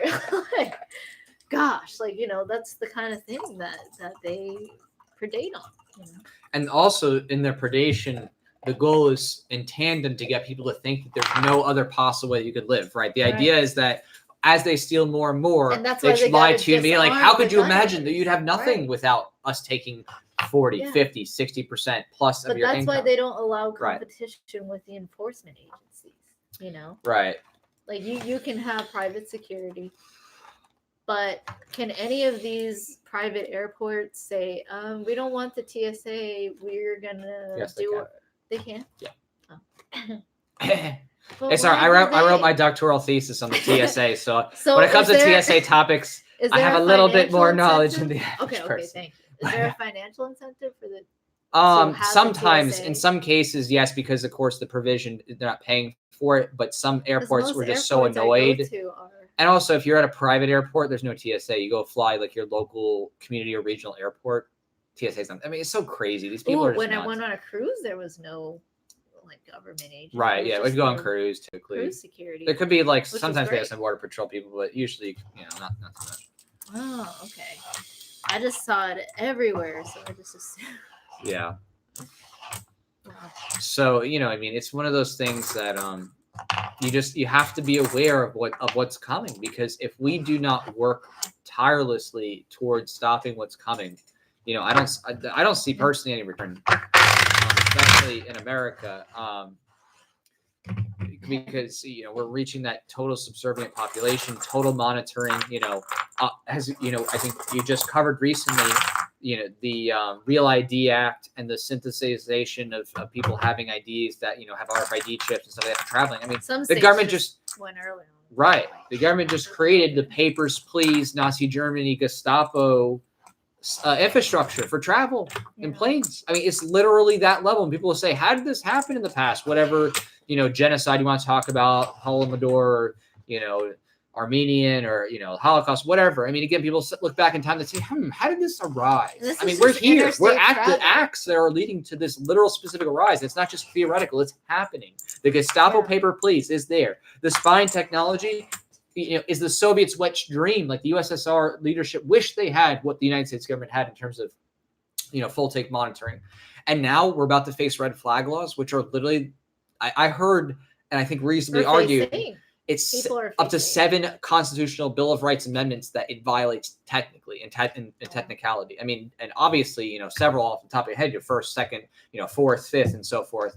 But I mean, we are facing what is a coming genocide or democide, if you want to say democide specifically to those who like free speech and gun ownership. So, it's absolutely terrifying. So, yeah, it is. So thank you guys for all your support. Where are we at now on the mags? Oh, well, so I've filled up 8. So we got mags through. Thank you, Sway Ocean. He also continues. Yes, thank you, Sway. He continues into another one. So this is 20 for Sway as well. And I like your name, Sway Ocean. That's like an R&B singer. It sounds like Reminds me of Sway Shrimmer. Which again, for those who are new here, little sneak peek preview. Another rap song is coming out. Oh yeah. It's official. I ran out of bullets. You're out of bullets? Well, there's a whole other box over there, so you're good. Oh. Although that's a lot of bullets that we put in there. Well, yeah. But wait, there is more bullets. Or there are more bullets. So don't worry. We have what we need. Oh, no, it's right there. It's on the table. Oh. Yeah. There's another 100 box out there. I can get more if you need, but okay. I mean, if people want to keep supporting, I may have some more mags to fill, but thank you. I appreciate it. Yeah. Can we talk about the campaign video or nah? What about it? What we plan to do or no? I don't know, because I don't know what you're talking about, so I guess I don't know whether you can or can't. Oh, like but I can talk about it, and that way you know what's not supposed to talk about. All right, you should talk about it. Oh my God. So the campaign video, again, for those who maybe just jumping on from other time zones, again, the campaign video, we're going to shoot the pitch video here ourselves, but we have the kind of like a teaser fun video that is inspiring with it that is being worked on. It's supposed to be done, I think, tomorrow or so, and then we'll be launching it maybe later this week. Maybe we'll do another live hangout just to like celebrate that and share it and remind people to check out the new teaser video leading up to it. But if everything goes well, which everything is on track, so I don't see a problem yet, we should be launching January 1st for the Red Flag Reality, fundraising production. So fingers crossed. And then maybe also make another rap track in the meantime. Release that the same day just for fun. New Year's. Just for fun. Just Kick for New off Year's. 2020, guys. I can't believe. With music and pushing back against the gun grabbers. That and sounds Camp like Grind was less than a year ago. It's crazy. That was really fun, by the way. Yeah. I really enjoyed prepping for that. Yeah, and, that was a lot of work. I achieved my dream. Making videos is a lot of work. Sure, it wasn't the hardest rap, but I liked it. And when it comes and it plays up on my SoundCloud, while I'm listening, I like it. And I like the culture references. But maybe we can make a gun rap at some point. Maybe we can work that in the campaign. Right? Pushback. We could do a David Hogg diss track. We did talk about that seriously. It was kind of like a joke, like, let's make a joke rap dissing David Hogg. Funny. Yeah. Maybe. But we do have another rap track that for real that actually is coming out. So it's going to come out January 1st again. Fingers crossed everything should go as hopefully planned, unless something crazy happens, some crazy attack against us. I don't know. But that's going to be fun too. So we got lots of fun things coming out. Wow, there's guns culture. And swords. Oh, there's swords too. Wow. Modern Renaissance man. Are you guys seeing this? So he says, Jack, I think what will be fun is a hangout to discuss preparation of guns, food, water. Exactly. We could talk about that stuff, especially for the video when the meetup, like doing the gun range, doing the dinner, talking about all those good things. So, so it said, no more rap. Please do some hip hop, like Hoppa, the economist. That's really funny, actually. Didn't we mention? I don't think we mentioned Hop in that other Hop of the. No, we mentioned Rothbard, Mises. Hoppe, he said some good things. He said some things I don't care for, but again, his contributions are valuable. Yeah. But I loved his interview with Michael Malice. That was cool. That was cool to see. And so it says 1,100 scientists just declared to save the planet. We need to kill billions. It's so crazy. Like these Malthusians, it just boggles my mind because coming out of the Paris Treaty, and it's like, okay, the Chinese government. The Avengers Infinity War is happening now, guys. We got Thanos trying. He's like, no, I love humanity, so I'm gonna kill half of humanity. It's what the government is. They're Thanos. Like, we're gonna kill everybody. Yeah. Kill them without their consent. Murder them. Don't give them a chance at life. Don't let them, instead of trying to figure out, okay, how do we solve a problem? Instead, he's like, let's just kill everybody. Like, that's not how you solve problems, okay? Right. Ugh, it's just so gross. And there are people like that. They just want to reset. And the reason I truly think is because they're losing control of the narrative. Oh, yeah. I think that's the reason. I think they realize that with the advent of the internet, that having such free and open access, and I really hope we get to the point of decentralized anonymous technologies like what Signal's doing. Right. Proton mail. Proton mail. Like just focus on PGP encryption. Companies, people who just care about providing a good service. Software developers who just want to be like, hey, if you want to donate, or here's my monthly fee to use my service, but I'm not going to monitor you because there's no need. I want a different funding model or whatever, because they just recognize that in the current world we live in with the state, that it's so ripe for abuse, and that they just don't even want the responsibility to even be like, I can't hand anything over because I don't have access, right? It's encrypted. No one has access. So that's the kind of technologies I want us to get to. And but they just see that if they don't crack down, if the state doesn't crack down, like in China, they have a social credit system. If they don't physically send people to concentration camps and freak them out and get them to stop their behavior violently, they recognize that the market would just continue. People would become more and more open-minded if the state didn't control the narrative and kill off the thought leaders. So kill off their agitators, the ones that are threatening their rule, because they want to rule over everything. Right. So, and Jason here and the Sasquatch here talking about, how they said in the 1990s, they said New York City would be underwater in 2000, and snow would not fall in England. I watched the Al Gore. Global warming's happening. Right. Things are getting ice caps so melted hot. by 14 or 15. Things are getting crazy hot, guys. No more winter. Say goodbye to winter. And I was in like 4th grade. And I just remember watching and like not really understanding, but the thing I remember most of all is just feeling scared. Like just all I did was feel scared because you just see fire, you see polar bears dying, they're like, oh, there's no more ice. They're like in the water. Like that's what they showed, and I just remember. And they're manipulating kids. Emotionally compelled. It's evil. But because I couldn't conceive it, think through it at the time, think critically. I was only in like 4th grade. Wow. I just emotionally agreed with it though, because I was like, I just automatically accepted their conclusions. Like, if we don't do something, if the government doesn't like crack down on these companies, look at these bad companies polluting everything, but meanwhile they don't talk about the Defense Department and all the pollution overseas from the war, Agent Orange in Vietnam, and like, gosh, Yeah, right. It's like the U.S. government military is literally like one of the world's largest polluters. I mean, by virtue of having millions of members traveling across the world, blowing up stuff, doing secret tests of weapons. But they blame it on private individuals. Right, but oh my goodness, in order to gain more Joe Schmo living in little apartment America is a bane to the environment. Yeah, it's so hypocritical and evil. It really is. It's disgusting. There's no other way to put it. And the way they manipulate children. I mean, I see this all the time because I still work with young people. And one young person even just told me a story recently, which I thought was just absolutely ridiculous.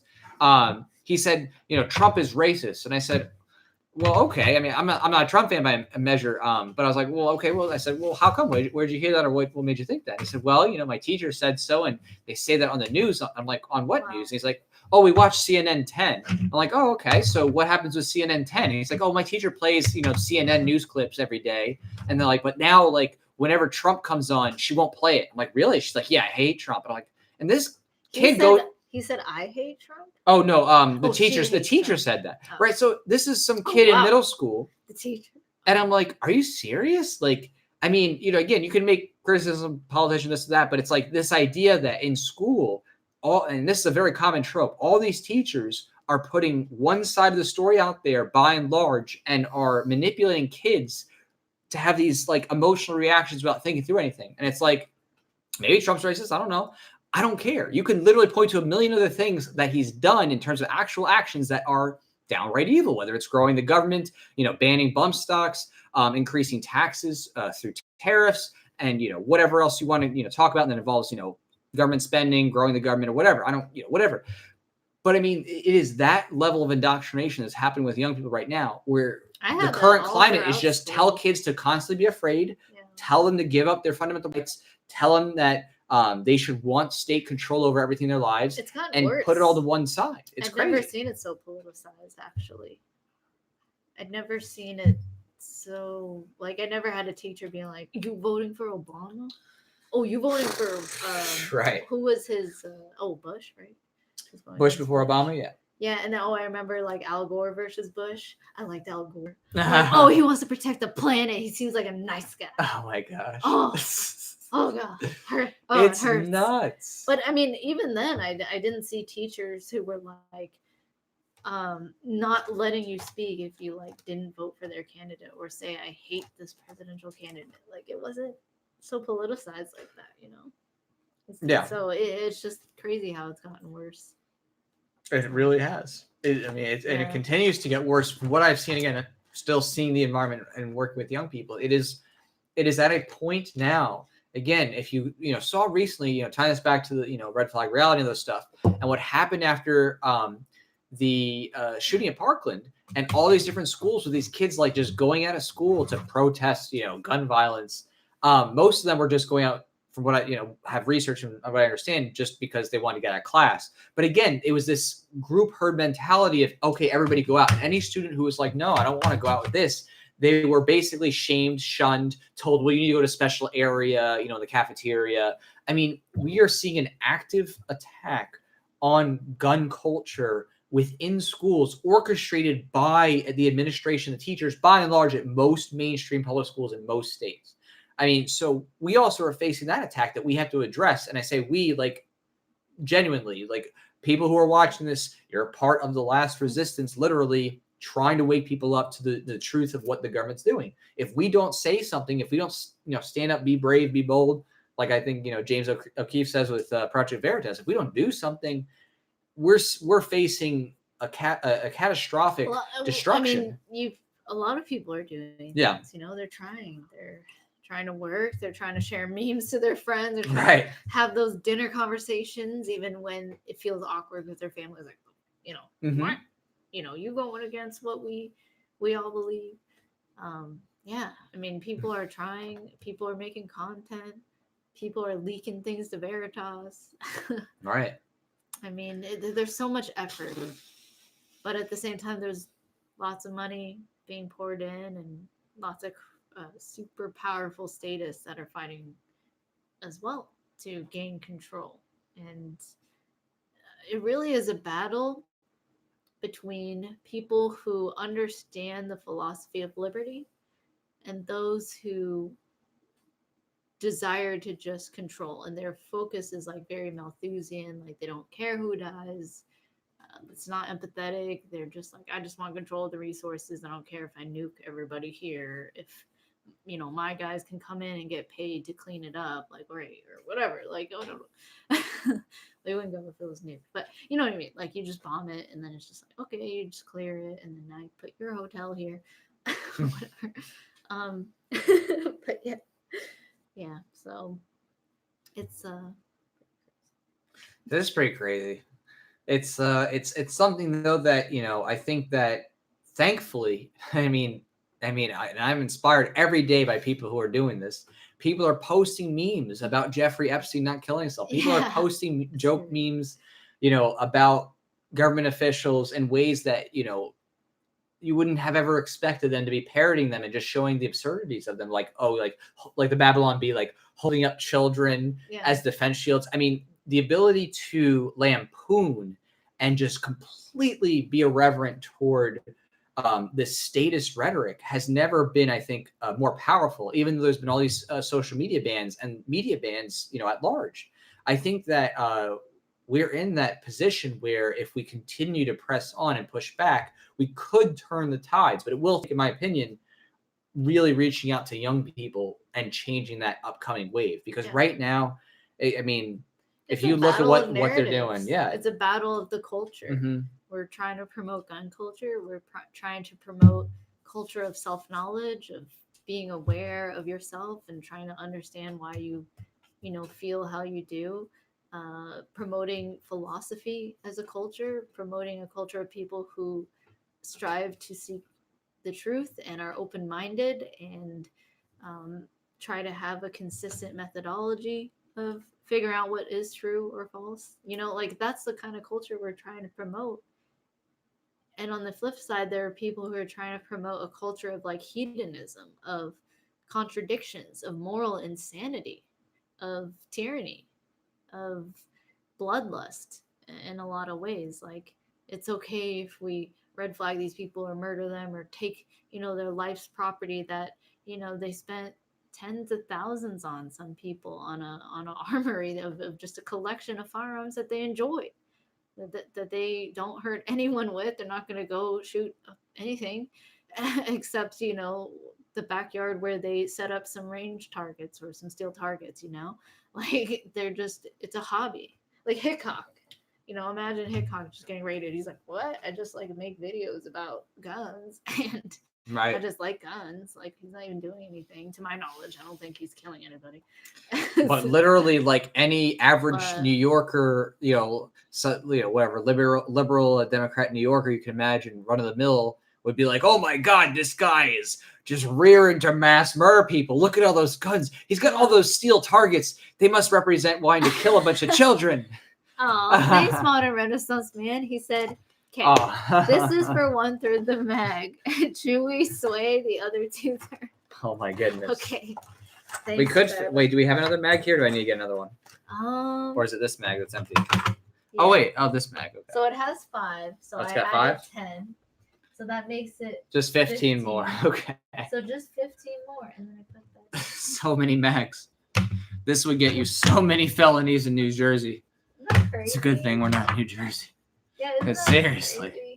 That's nuts. I mean, how anybody lives in New Jersey is beyond me. I mean, well, New Jersey is literally, from what I understand in terms of legal climate, New Jersey is literally one of the scariest places you could possibly decide to live in terms of the laws and the taxes and everything else. So you're telling me couldn't? I don't know how many people or anybody would live from New Jersey. You couldn't have 10 acres in New Jersey and just be on your own property and shoot in the back. They would literally ravage you. The police there would. Oh, thanks to Sasquatch. Thank you. Wait, you call him Chewy still? Beto? So is that 15? And then 10, so there's 5 more, I guess. Oh, thank you. Okay, yeah, then 5 more. Okay, we can. All right, thanks. I was about to say Chewy too. Gosh. Okay, so the Sasquatch. Right. You can hang out. Let me find another mag. Oh, okay. Another. We're going to go find trick or treating for another mag. Thank you so much. So, yeah, there's people like Valor Ridge, Coleon Noir. I mean,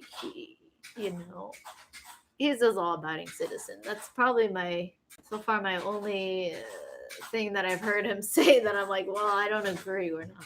It's not about being a law-abiding citizen. It's not those people who shouldn't, because so many people like break laws now, and whether it's like speeding over a little bit, oops, or some people like don't wear a seatbelt. They're like driving a short distance. I don't know. Like, it's not law-abiding citizens. It's peaceful gun owner. Or just peaceful person. Like, even if you're not a gun owner, just stop violating peaceful people. Okay?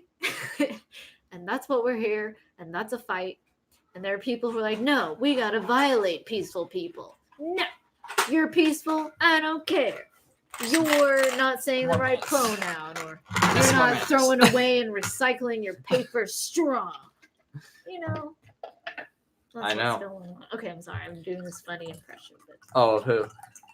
Oh, just like it's just an interesting. Oh no. Oh, you're out of. I'm out of Chi-Chi's. Wow, that was fast. Oh my goodness. Okay, well, cheers to you guys.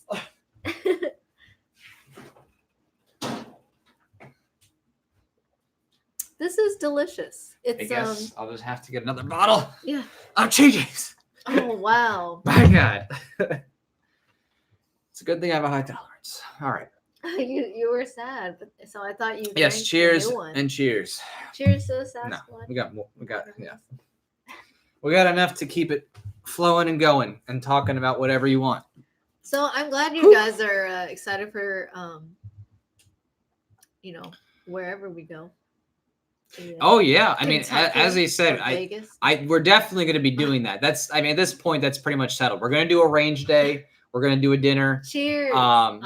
Definitely celebrate, have a good time, because we want to have a good time, even though this future is very scary. No different than anyone facing, the rise of a communist regime, or socialism, right, in Venezuela. It is that level of scary. We still want to make the most of it, make the most of friendships, and make the most of camaraderie with people who are like-minded, and try to stop what's coming. Thanks, Electric Soldier. He said first live stream he caught.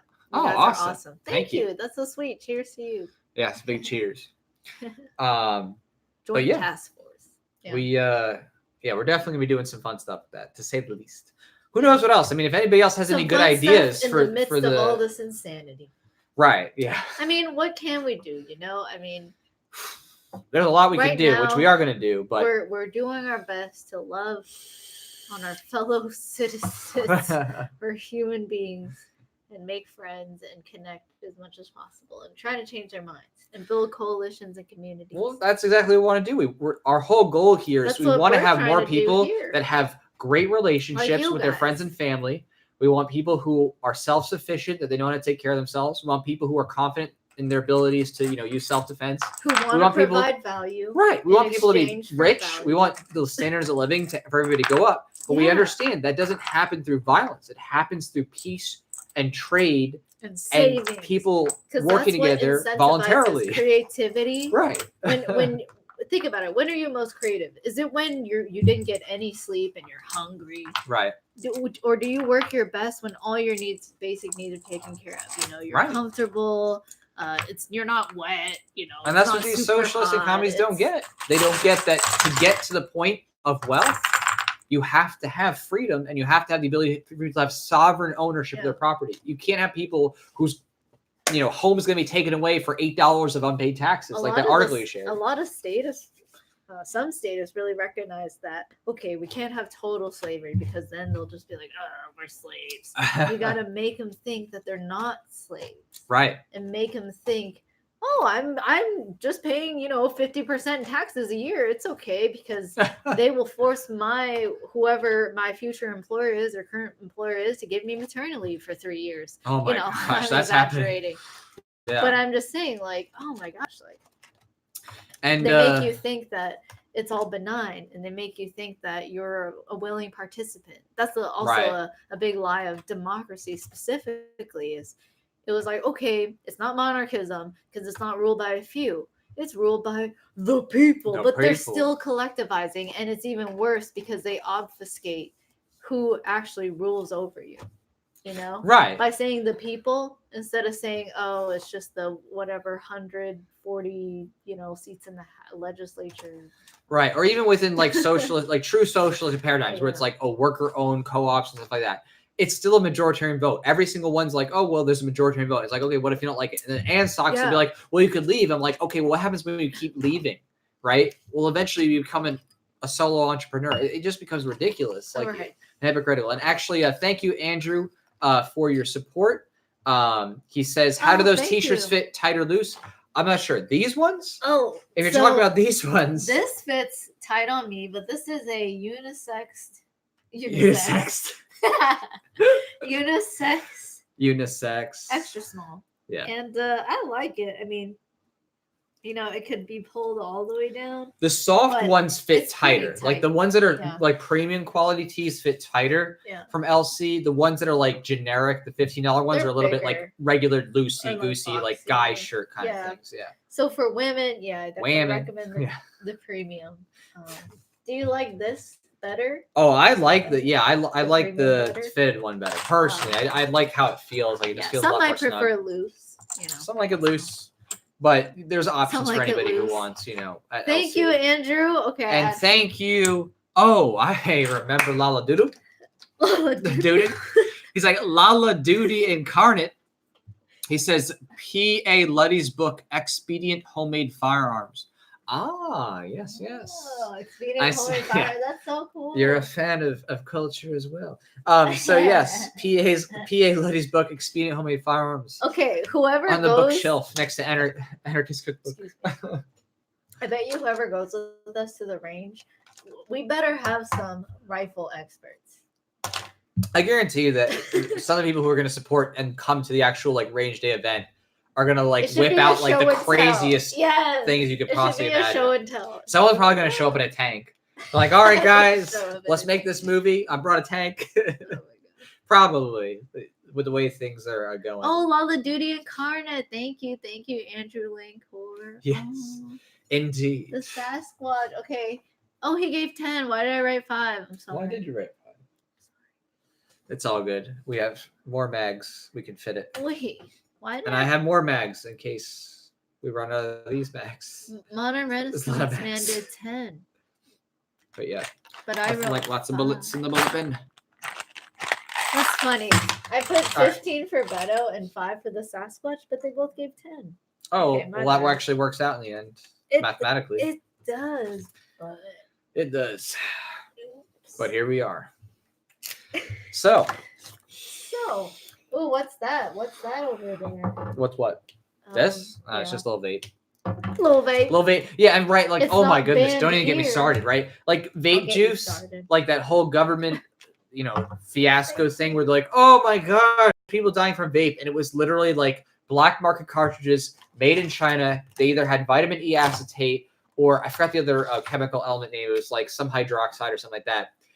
And literally, it was people trying to get THC, that is the marijuana cartridges, and they were, laced with something that basically clogged up your lungs and killed you.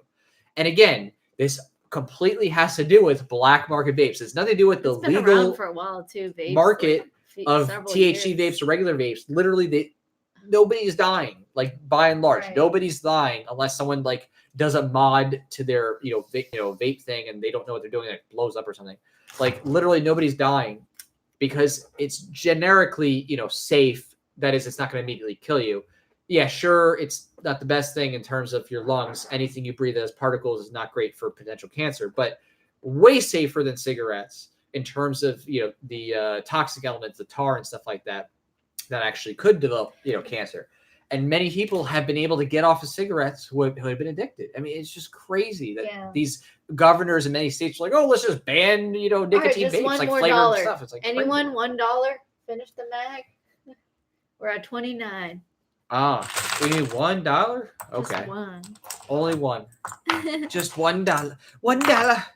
It's almost like the $1 army, right? To combat China's 50-cent army. And for those who don't know, the 50-cent army is kind of a coinage for the Chinese government who pays people to actually post pro-China memes and comments and stuff like that.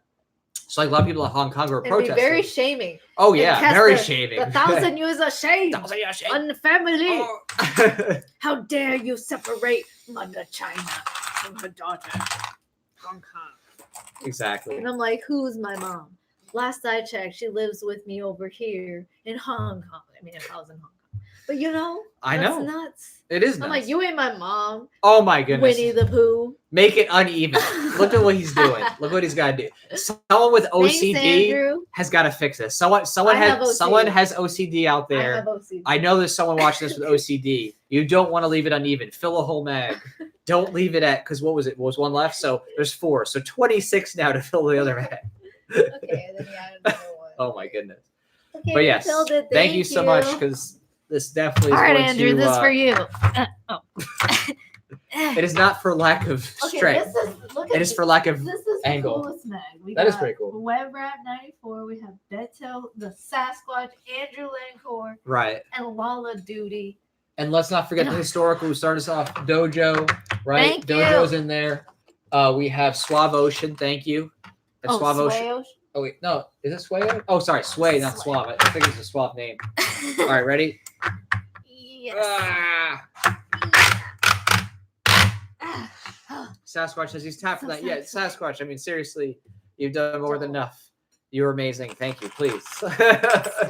You above and beyond. Seriously, you're already a special privileged supporter for the release when it comes out. We're gonna have to thank you especially for your consistent support in every single one of these live streams. So for sure, we gotta reach out about that. So please come.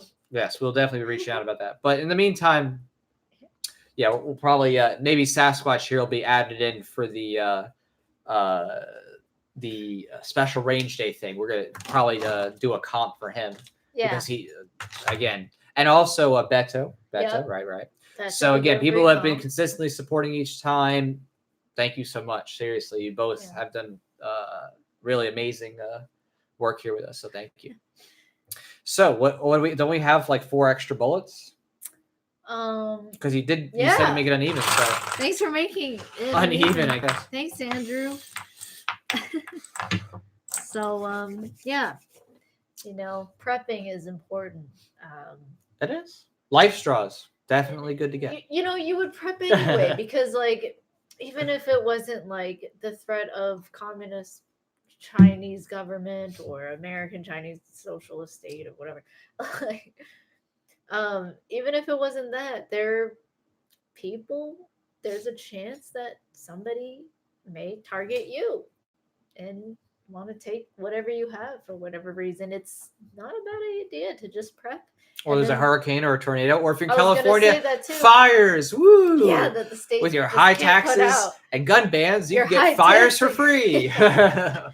You get free fires. Free fires for your 50% too, along with your on top of your 50%. Your free misery and your 3-hour traffic jams in LA and your crazy. It's beautiful in some places. Coming, I mean, seriously, though, get out of California, though. Seriously, not if you're in California, run. Those Hollywood elites, they can afford those mansions on the hills. Those are getting burned too. Many of them, actually. There's like 200,000 people that had to evacuate. It was pretty bad. I mean, I feel bad for those people. It's really bad. Even in the richer mansions. Oh, definitely in the richer places too. Oh, absolutely. Yeah, it's bad. Can't even contain it. But that 2020 red flag law that's coming through California is literally one of the scariest things I've ever seen. And like when I say, and I'm not being hyperbolic, we're like, oh, what did people do in the past? What led to this Holocaust, genocide, democide, whatever? That's it. California is about to implement what is literally the politically incorrect snitching that was in communist China, where people would report their neighbors and get praise and rewards from the government. It is politically incorrect. It is anyone who's crazy. It's not directly like anyone who's criticizing the state. They do it insidiously by promoting this stigmatization of gun owners. First, they do it insidiously through the media, through how they cover, they only cover violent acts with guns, and they don't cover DGUs on a national level. Things like that. Like that woman, right? And it's insidious, so they don't say directly, get anyone who's like not for communist America. You know what I mean? Like Mao Zedong did. They wasn't like direct and overt like that, Mm-hmm. Instead, it was like, ooh, watch this movie and then feel emotionally compelled, or just like this emotional stereotype about gun owners. And then if you see them, now you're legally allowed to, with no recourse, report this person and have all his property taken away. I was scared. They said that shall not be infringed, or come and take it. Or you're like a triggered SJW at work, and like some guy said something like, that's misogynist or something. And you're like, well, I know he's not violent and he just talks to me a certain way, or even if he isn't even misogynist, he just has an attitude, or he's assertive, or he's just purely assertive, and he uses reason and evidence. And she's like, I know he goes to the range, so you know what? I'm gonna call him because she's an employee or a coworker, so she. Or worse, disgruntled ex-girlfriends, right? Like, how many people are gonna end up getting in this, fiasco because it's either ex-wife or ex-girlfriend and they're disgruntled and they go after Cali now, reassess your girlfriend. Yeah, check those relationships fast for what counts as, a relationship. Because seriously, dude, you need to run. Because if you have a girlfriend that, maybe you dating them and you're like, yeah, they're okay, but then all of a sudden you find out they're a little bit, you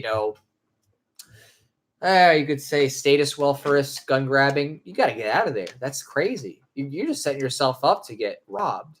So get out of that. That's nuts. And red flag laws, I think, actually going to strain relationships because now, I mean, even if the girl isn't even gun grabbing, now it's another tool in potentially, a disgruntled exes. And again, it goes both ways. Maybe there's a girl with guns and a guy reports whatever.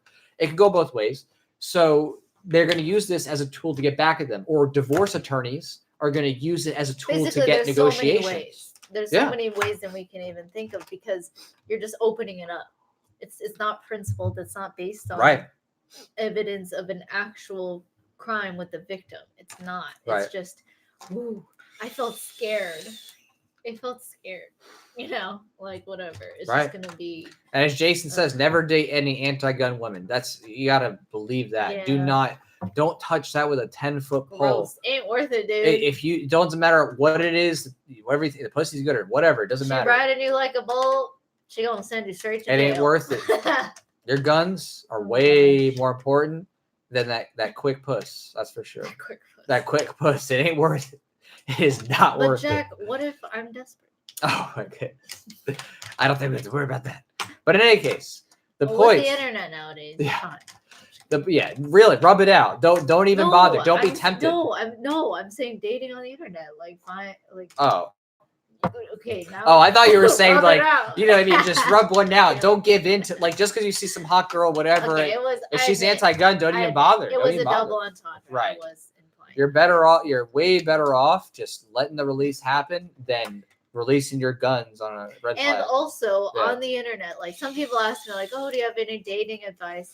And I'm like, yeah, use the internet. The internet's a great tool. Learn, first of all, I always say this, figure out yourself first. Know yourself. Figure out, excuse me. Sorry, excuse me. It is empty, folks. She didn't drink it. It says. Round 2. No, it says it's extra carbonated. Spectacular. Yeah. But know yourself first. Just get on that path. And then when you're comfortable to the point where you just understand a lot of core things about your issues, anything that you had, if you were neglected, if you were abused physically, if you were abused emotionally, if philosophy was something that was shamed away, or if you're judged a lot. I mean, it can be anything like that. Just start on that path and be someone who really is curious about their life and how their mind thinks, and have empathy for yourself. Think, of yourself as a kid with love and understanding, and try to remember how you really felt as a kid. In that moment, you were being spanked by your dad over and over, or beaten by your mom, or slapped on your hands with a spoon. Were you an evil person, really? Were you really the devil? Or were you seriously just oh, I didn't even know that was bad. Oops. You're just oh, I didn't know I was supposed to touch this, not supposed to touch the stove. I didn't know it was hot. You're just learning about the world.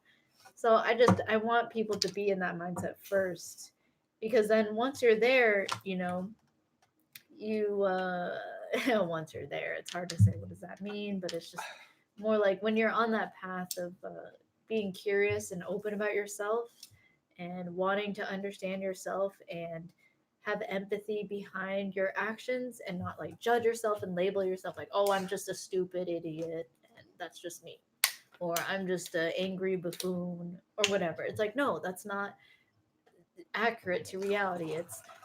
This is more accurate would be oh, I drink because this is my coping mechanism with how people would shame me when I was a kid and make fun of me, and I drink to dissociate, or whatever. I don't know, something like that. And once you do that, now you have empathy for yourself, which is what you start with, and now you have the capacity to have empathy for others, and have a relationship built on mutual curiosity about the other's mind, and upbringing, instead of being focused on controlling the other like a status. Like, no, you must think what I think, or if you don't like going to this movie, something's wrong with you, and using platitudes to get, gain submission and whatever and agreement, instead of like philosophy and curiosity. Like, oh, why do you feel this way? Or what freaks you out about guns?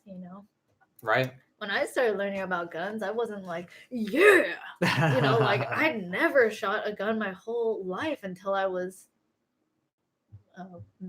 mid 20s. Right.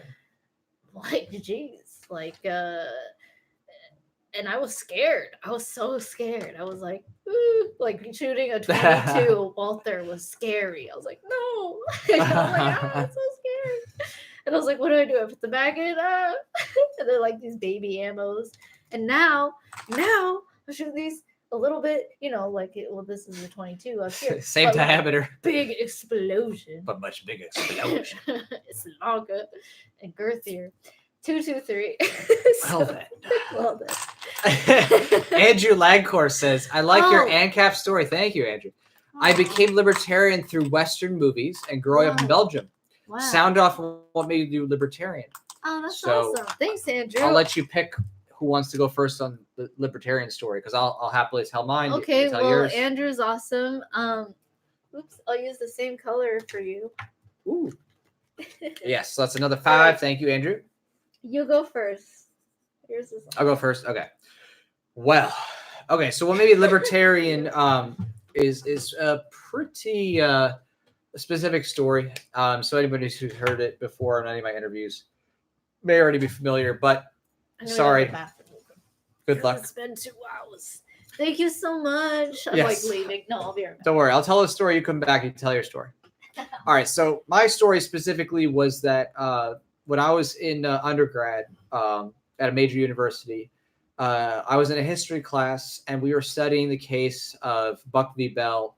In this case, Carrie Buck was a woman who had epilepsy, and the justice who was overseeing your case was Justice Oliver Wendell Holmes, and he said that because she had epilepsy, she had to be forcibly sterilized. And he said to her, 3 generations of imbeciles is more than enough. And I didn't know about this history in America. I didn't know that the American eugenics movement actually predated the eugenics movement in Nazi Germany. And I had no idea that the United States government in various states had sterilized 60 to 70,000 people up through 1979. Actually, in Virginia, it was the last state to stop forcibly sterilizing American citizens under the guise of, oh, well, they don't deserve to reproduce for whatever reason they gave, physical or mental infirmity. And when I learned that historical fact, I had no idea that this existed. My whole life, I never heard this story before. And I was like, wait a second. If this could happen in America, and I've been told, America's land of the free, home of the brave, you have Bill of Rights. I'm like, if this could happen, I was like, what else am I missing? I mean, how the heck did I never learn this in middle school or high school history? This is so important that literally tens of thousands of people were forcibly put into captivity and had their sexual organs removed by, violent force. So when I heard that, I said, okay, I have to look at everything anew again. I said I had to go research the entirety of the U.S. history from scratch on my own, because I said, if this was not given to me, and this is so critical to understanding, historical development in the United States, I said, there's so much more I have to learn. I mean, there's no way, if I didn't know this, there's got to be more. So that's what started my journey. And it took many years for me to go from, at that point I was a neoconservative. I was a very typical neoconservative. I said I loved liberty in word. Like, I'm like, yeah, First Amendment, guns, I love all that stuff. But, pro-war, giving money to the state of Israel, all that good stuff you can imagine. That typical neoconservative talking points are. And I started to move toward being a libertarian. And I would say that I had many conversations with people who were in the Libertarian Party. I did my own research. I looked one person in particular, I will say, like him or hate him, he's very polarizing, but Alex Jones was a big part of that, because many of his early works, his documentaries that I looked into, actually covered a lot of these historical events. there's some stuff that wasn't exactly true or right or whatever, but by and large, like 95% was corroborable things. So I started to, keep digging and digging. And, after a while, I got to this one website that was called the No State Project by Mark Stevens. And he had this line on his website that said, should goods and services be provided at the barrel of a gun? And when I was faced with that question, I realized that there was no real justification that I had for that. I couldn't say, yes, goods and services should be provided by violent force. I said that doesn't flex my, ethical thinking. I think that, of course, people should have a choice, just thinking empathetically. And that's what turned me then from, neoconservative to libertarian to voluntarist. And so, for me, that's still what, exists today as an underpinning is this idea that I want to, maximize consent as much as possible. Of course, growing that through, ethical thinking and, shared knowledge and helping people through peaceful parenting and things like that. But for me, that one story, and it's kind of crazy, right? Because for some people, they hear that one little fact, right? There's that one fact that they didn't know before.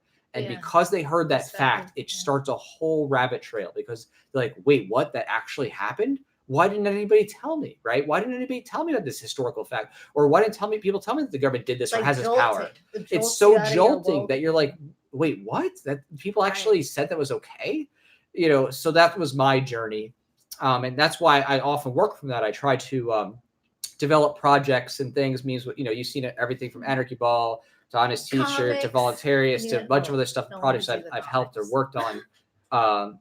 I try to jolt people in the same way that I was jolted, which is what's the one thing I could share with somebody that if I share that fact, they say, holy crap, I had no idea that happened. What else don't I know? Why do we say taxation theft all the time? Right. If I can get that conversation started, I can begin the journey, because it took a while for me because I had so much to unpack from my upbringing. I had so much statist propaganda to unpack. It took years, and I understand that people are not there, and it takes a while for their own journey, just like I did. But for me, that's what I try to do. I try to pay that forward by saying, okay, what's the one fact I can share with someone that makes them say, whoa, I had no idea. What else did I know? If I can do that, then that's how I feel like I've been successful. So I turn it over to you. I like what you said. That rabbit trail moment, Right. So what started it for me was I discovered Stefan Molyneux. Anyone who watched my interview, I mean, it's funny, you said the same thing. We've given a lot of interviews, so yeah, it really hasn't changed our origin story. Maybe we add a little more detail and change the storytelling a little bit, but nonetheless. So I already shared, my foundational in this call. I mean, that a lot of my foundational emotions for being against coercion is experiencing what I experienced growing up and finally empathizing with myself. Like I was saying, people should do before they date and why do I recommend it? Because I went through it. And I'm like that ghost from Christmas Past. So I tell my little siblings, I'm like, don't do what I did. I'm like, don't get in the dirt. They're like, why are you waving your arms like that? And I'm like, I don't know. And so anyway, but no, I'm serious. I'm serious. So and I'm laughing and serious. But like the Joker, why so serious, guys? Why so serious? Anyway. But yeah, so your story before you get sidetracked with the Joker. Sorry. I mean, she did have a lot of ginger beer. We'll put it that way. I like ginger beer. All right. So. Okay. But in any case. I was on a tangent, but I was just saying, don't be just. I'm like the ghost from Christmas Past, and know yourself before you get into relationships, and figure out what virtue is. Well, how does that tie into your personal journey in terms of how you became a libertarian? The reason I say all these is because I was struggling my whole life. I grew up as a millennial watching TV, 5 inches from her face, just like watching anything that was on cable television. We had cable. 100 episodes. Do you remember 100 episodes? 100. like pre-programmed shows was like, whoa, that's a lot of content. Like think about the internet now, and YouTube. But yeah, I just grew up really on the TV and with my peers. So there was three main influences. Like, I mean, of course, my family influenced me too, for sure, but it was very dysfunctional, to say the least. And I get it. They grew up in very violent times. They had to hide from bombs. If they heard a plane overhead, they'd be worried that bombs were going to drop, so they'd like hide in holes. It's just like a life that I didn't have. And I also have, at least with my mom and grandma and like my siblings, like they're very loving, and I feel the love. Like, even that's what I focus on, and I try to just focus on healing. So long as they don't violate me, I think they're fine to be around. And if they're at least open to growing and like trying to be connecting. But anyway, that was my struggle my whole life, was trying to connect with my family. That was like the theme of my childhood. And I got to a point in my life where I was like, what's going on? Why do I just feel so bad all the time? I just don't like my friends. I don't really know how to connect with them. They just make fun of me, and I was like, what did I choose? Like, what was going on? And I discovered Stefan Molyneux first through a Bitcoin presentation. Funny enough, it was like introduction to Bitcoin, and it was like so technical. And I like, well, it was like, I remember being like, who is this boring white guy telling me what to do? Like, I had that SJW lefty mindset as a Washingtonian. But yeah. But anyway, so but yeah, so I just went through that, my own form of what I thought was hell. No offense.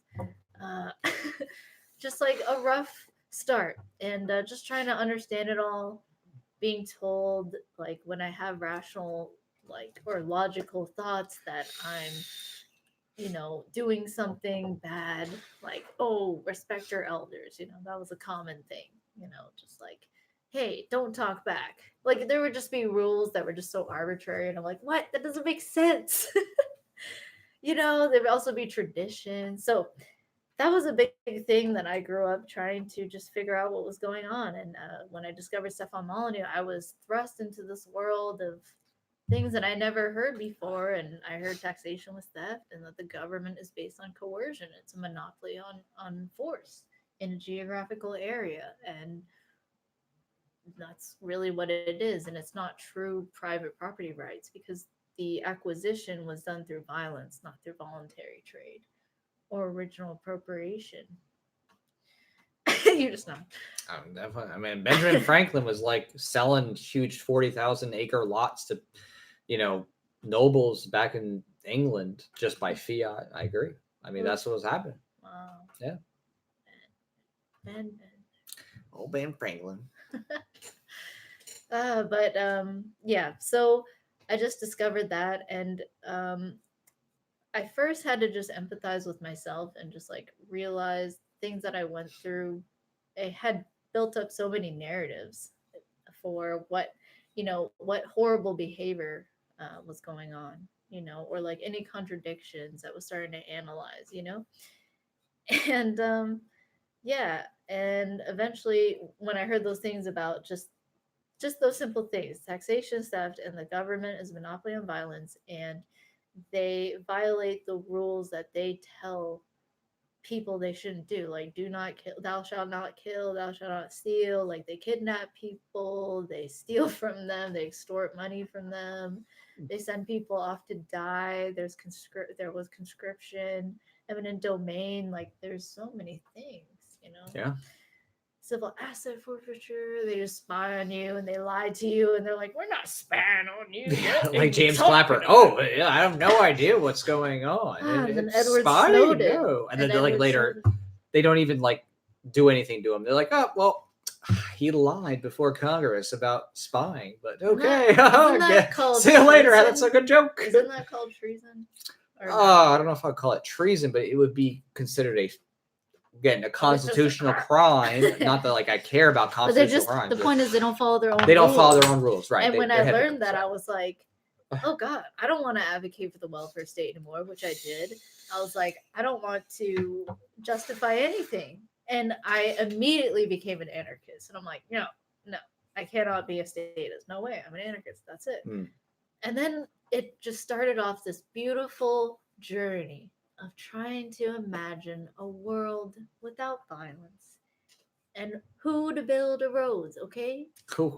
And who's going to protect me because I was an SJW liberal and I didn't know how to use guns. And I needed the men in blue suits to come to my house with guns and protect me from a robber while I hide in my closet or the toilet. The toilet. But that's a really powerful element just to show thank you, Sway. Oh my God. Okay, that you know what I mean, what you came from, and that's an important point to, I think that should be noted, right? Because a lot of people here know of your work, know of your page, know of the things we've done. You used to be in that mindset of the like SJW leftist liberal, like generic NPC person. You used to be there. You used to be in that psychology. I still feel remnants of it. I can't help it. I just was so programmed by school, the media, my own family, and teachers, you know, and my peers at school. Like you know.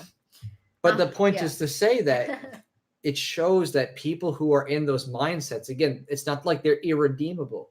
You know what I mean? Many of them are just waiting for that one moment of reason or impact to put them back on a journey of thinking through things critically and to healing from that, you know, trauma, essentially. That and I say trauma quite literally to be like, you know, they're hurt by their environment, whatever it is, their parents or the, you know, school culture, whatever. And so they just feel this entitlement mentality that, you know, they're owed something and that, you know, things should be based on feelings and not based on, you know, the empirical reality, you know, not a philosophical analysis. I mean, you're, I think, a perfect example of that. And the most common theme and the reason my name's the philosopher is because I love pho.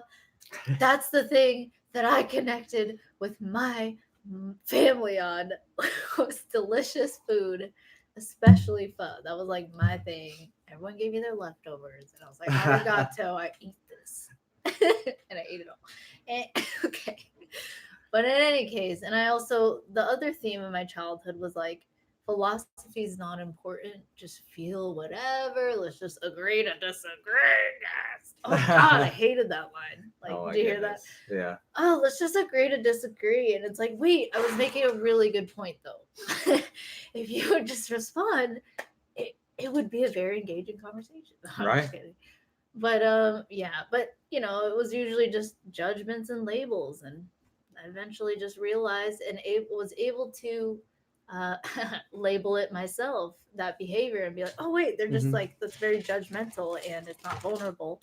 And so you try to be vulnerable, and to the point someone is toxic, this is a test. You know, if you want to test if someone's toxic, you go on a date with someone, right? I'm not saying don't date anybody. Like, go on dates, but get smart about how to find those red flags and like in that first date and like quickly move on. You know what I mean? Red flag reality, both stopping the gun grabbers and stopping the bad dates. Yes. Dual purpose. You know why? Why do you not want bad dates? Because dates can lead to relationships, which can lead to babies, which can lead to new childhoods. And you don't want to create new gun grabbers. Yeah, of all things. Okay, but like, yeah, exactly. Violent. Right. Violent people. Of course, violent people. You know, do your best to avoid. I mean, of course, there are things out of your control, like natural disaster, like governments and stuff. But at the very least, the emotional part is so important. Like, coming from someone who was poor growing up, you know, immigrant family, escaped from Vietnam, like straight up. They left after, you know, the Vietnamese, you know, North Communist government, under Ho Chi Minh, technically, you know, he won. So he's just like, okay, time to confiscate people's property, all the rich middle class people, anyone who has property, in order to pay back the war. Yeah. You know, because they borrowed a lot from China. So. And Piggy snort. Okay, so yeah, hold on. Well, Sway said, do you have a favorite person from the USA government, current or historical? So I'll chime in with that really quick. For me, you could call it the government, I don't know. But Patrick Henry, because he was one of the most ardent anti-federalist and clearly articulated the reasons why he was very much against the centralization of state power.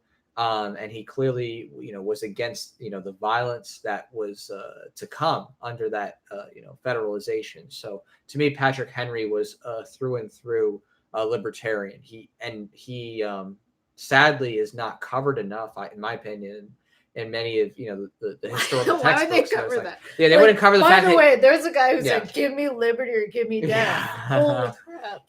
He was a great proponent of liberty, and he really through and through was a proponent for that. And how about you? Who do you have a favorite historical USA government person per Ron se? Paul, who's not a congressman anymore. Right. Yeah, I mean, Ron he Paul. did, obviously He get so lots many of government lives. checks, but he did change. Just watch those anarchist interviews with Yeah. people who are like, "Oh, how'd you become an anarchist?" Like Jeff Overcast. Right. What a lot of them say, like, at least from the ones I've seen, which is like 50 of them. Like a third of them were like, "Oh, Ron Paul. I came across Ron Paul."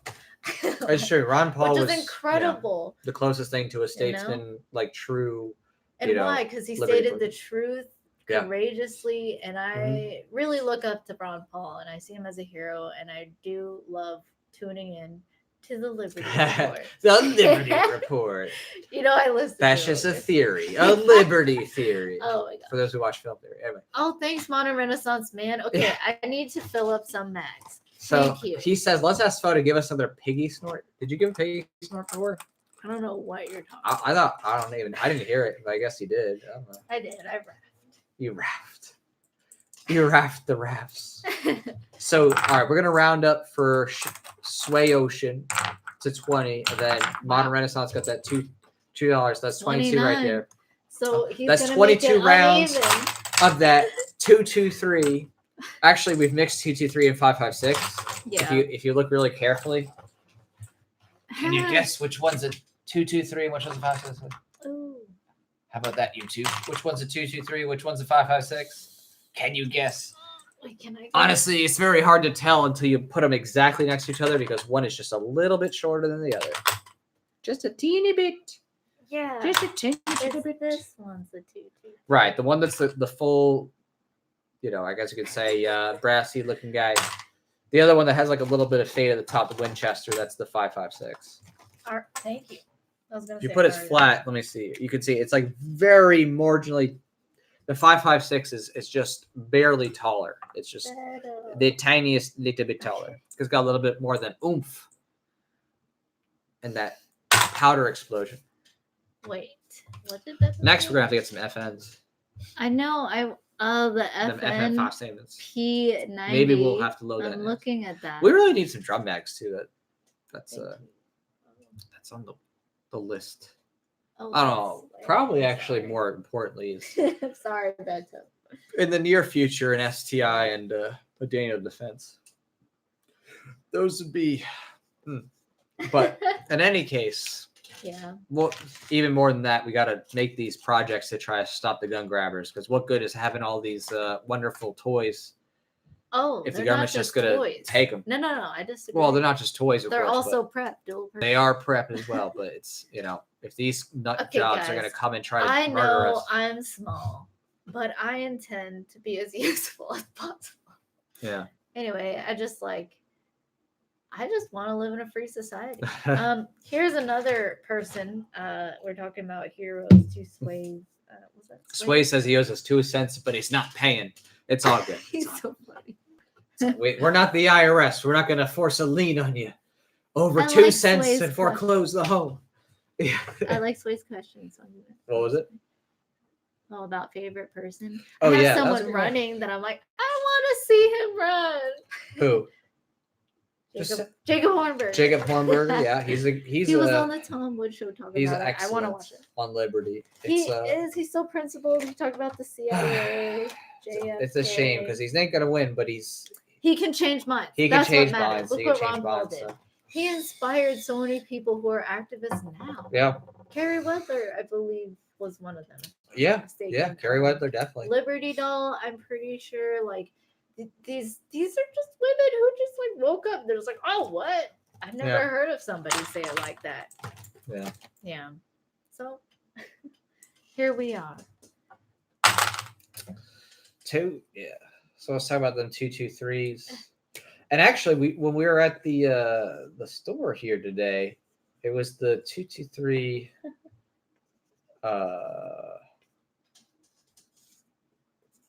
What was it called?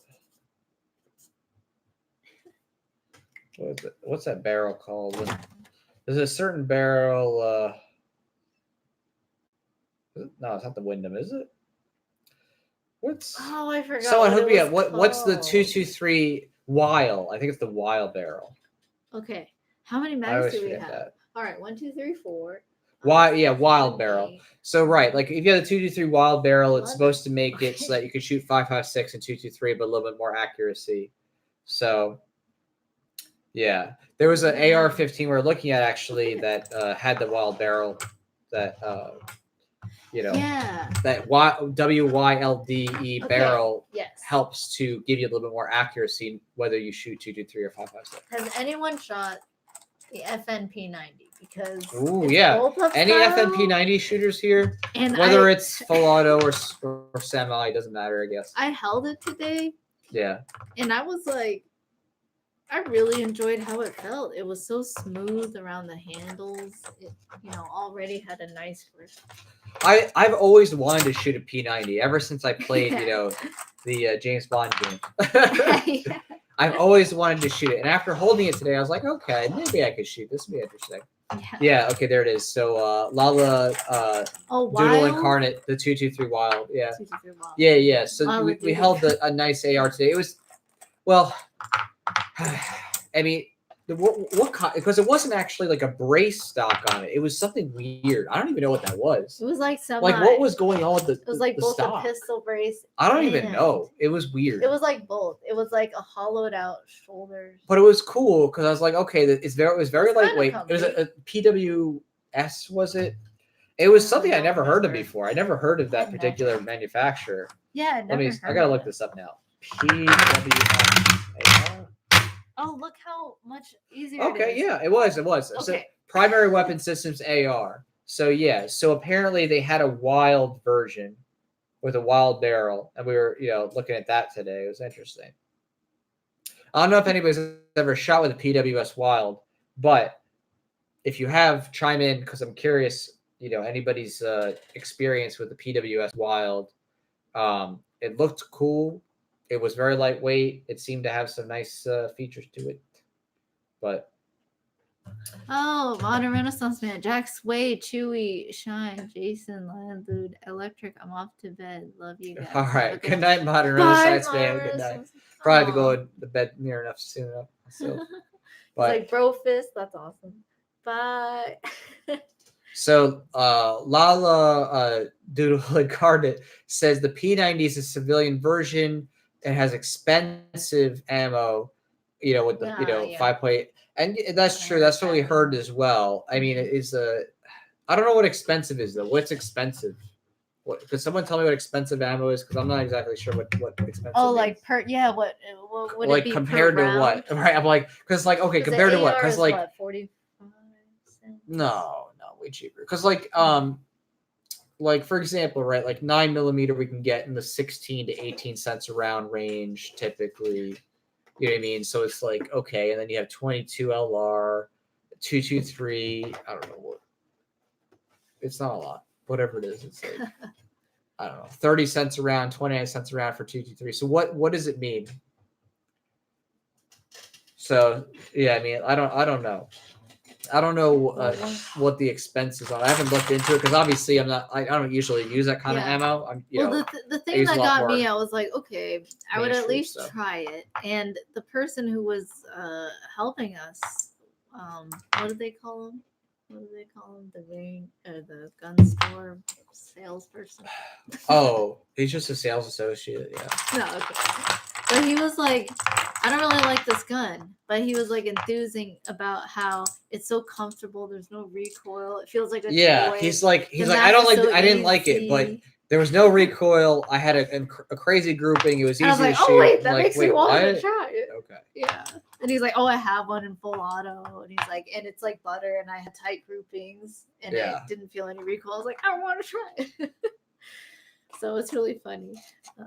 Someone said use Ammo Seek if you want cheapest prices. That'd be cool. I mean, do they have FN ammo? I mean, if they did, and we can know a price per round. I mean, if anybody could give me a price per round on what the P90 would be, that'd be very helpful because it's something we're looking at compared to possibly getting just like a Daniel Defense or something. But I don't know. It's something interesting to mess around with. Right. The Daniel Defenses I've tried, I guess. Oh, so someone said 60 cents a round. That's expensive. Ooh. And it's like, yes, comparatively, it is expensive. It's at least twice as much as an AR round, like whether it's 223 or 556. Yeah. It's that's almost 3 times as much as like your typical 9mm. Right, $60 for 100 rounds. Right, so $60 for 100 rounds. That's like 3 mags. I mean, as you saw, it could be fun. Just saying. But in any case, okay, that's good to know. You know what I mean? It's like, why don't they make that style then like 9mm? I think it's just because the ammo is like more built toward FN's line, and a lot of other manufacturers, they use those other ammos more commonly. And the 9mm got extra popular because I think like the FBI switched back to it after they tried the 40 for a bit and stuff. Wow. So, I mean, it's one of those tough things where it's like, are you going to really complain about 60 cents versus 30 cents? I don't know. Yeah. Someone said, did I miss the update on the Red Flag movie? All right. All right. We'll do a really quick recap here because, I mean, we're dwindling in numbers. Probably people are going to bed. Right. But, we'll probably be wrapping up ourselves too here. But just last call, Red Flag Reality. Everything's going great in production so far in terms of the pre-production. We have kind of solidified the cinematographer, gotten some agreements already signed and going. So the person's going to be great. We're waiting to just finish a little teaser short that will, kind of be an inspirational thing leading to the pitch video. The language is pretty much written. The perks are virtually set. We have the website, we have the corporate structure. So we have the Facebook page, so Red Flag Reality, or facebook.com/Red Flag Reality. We're posting some daily updates about, different red flag law stuff and other gun rights issues and stuff. But everything as far as, is coming is going all right and smooth. So as long as everything keeps chugging at the rate we anticipate, we'll have a launch January 1st for the campaign. And we'll even throw in a little extra, maybe rap song launch at that same time, just for fun. Someone was like, so one of the funniest comments of today was just like, no more rap songs, more hip hop, but not hip hop. It was hip hop. Oh my goodness. Oh my gosh, isn't that vaporwave? Some people did some vaporwave hop. Yeah. I think we met one of the guys at Mises University. He was quite interesting. But I mean, vaporwave. I don't know, like. It's a good question. I don't want to get, I don't know. We could get deep. And I'm sure lots of people are going to start chiming in if we start talking about this. But it's like, what are, like, if you could choose 3 ammunitions, that is 3 calibers, 40, what would you choose, right? I mean, for me, as it stands, definitely 9mm. Oops, definitely 223. Although the third I'm not settled on, honestly. I don't know. I know 9mm and 223 to me, cheap, readily available, goes with lots of different manufacturers. Overall, just very versatile in terms of use. But what would be the third besides 9mm and 223? What would you choose? I don't know. I personally don't know. If anybody has an idea what they would choose, otherwise. Some people would say 22s. That's a good point. You're right. Like 22 LR, you're saying? Yeah, 22 LR. Because 22 LR. Right. Oh, okay, small game. What if there was Armageddon or something? Right. 22 LR, right? Hurricane. Cheap. Abundantly available. Let me eat that. It could kill a person. Again, many people have been killed by 22 LR. It's not like it doesn't do that. And a lot of people will say, it doesn't have stopping. Yeah, it doesn't have as much foot pounds. It's more concealable, lighter. Right. You can hold a lot. That's a good point. It's just more options if it's economical, and it's also good for practice. That's another. Some people are saying shotguns, though. There's someone said 12 gauge. That's an intriguing option. Obviously, got that too. I got some 12 gauge here. By the way, we have a 12 gauge. I shot one, and just one, and my shoulder's done. The next day, my shoulder's bruised. Someone else said 308, which again, that's a nice little round there. I've shot plenty of 308s. You know, obviously it's a popular one for like deer or elk or bear, you know, hunting and stuff like that. That's awesome. You know, big game hunting. A lot of fun. The Sasquatch. So 5.56, 9mm and 12 gauge. Oh, that's pretty. Actually, okay, let's I wouldn't follow want the to come differences. across you. That's awesome. Oh, definitely 12 gauge. I like it. With a 45 ACP. Anyone? No one says 380. 308. 308 was the first rifle round I shot. Oh, that's so cool. Okay. Yeah. So I conceal 380 now, so yeah, that ammo is a little more expensive. I'm looking and wanting to upgrade. So I guess we should talk about those things, right? It's like if we're gonna compare, at least while we're talking about it, we should at least look at it. It's like, where are you getting this ammo from? We're just going to Walmart. We just walked over. They Right, have a so surplus right, so you now. can see here's some 20 gauge, and here's some 12 gauge. You can kind of see here a little bit of the That's diameter funny. difference, We have both, huh? right? So, you know, I mean, obviously, it's a good question. You know, I mean, is it something? Wow. 12 gauge, obviously. I mean, Wow. And that's the other aspect too. Are we just saying 12 gauge or like the different types of shot you could have in there, right? Bird shot, buckshot, how many pellets you have? Great questions. I don't know.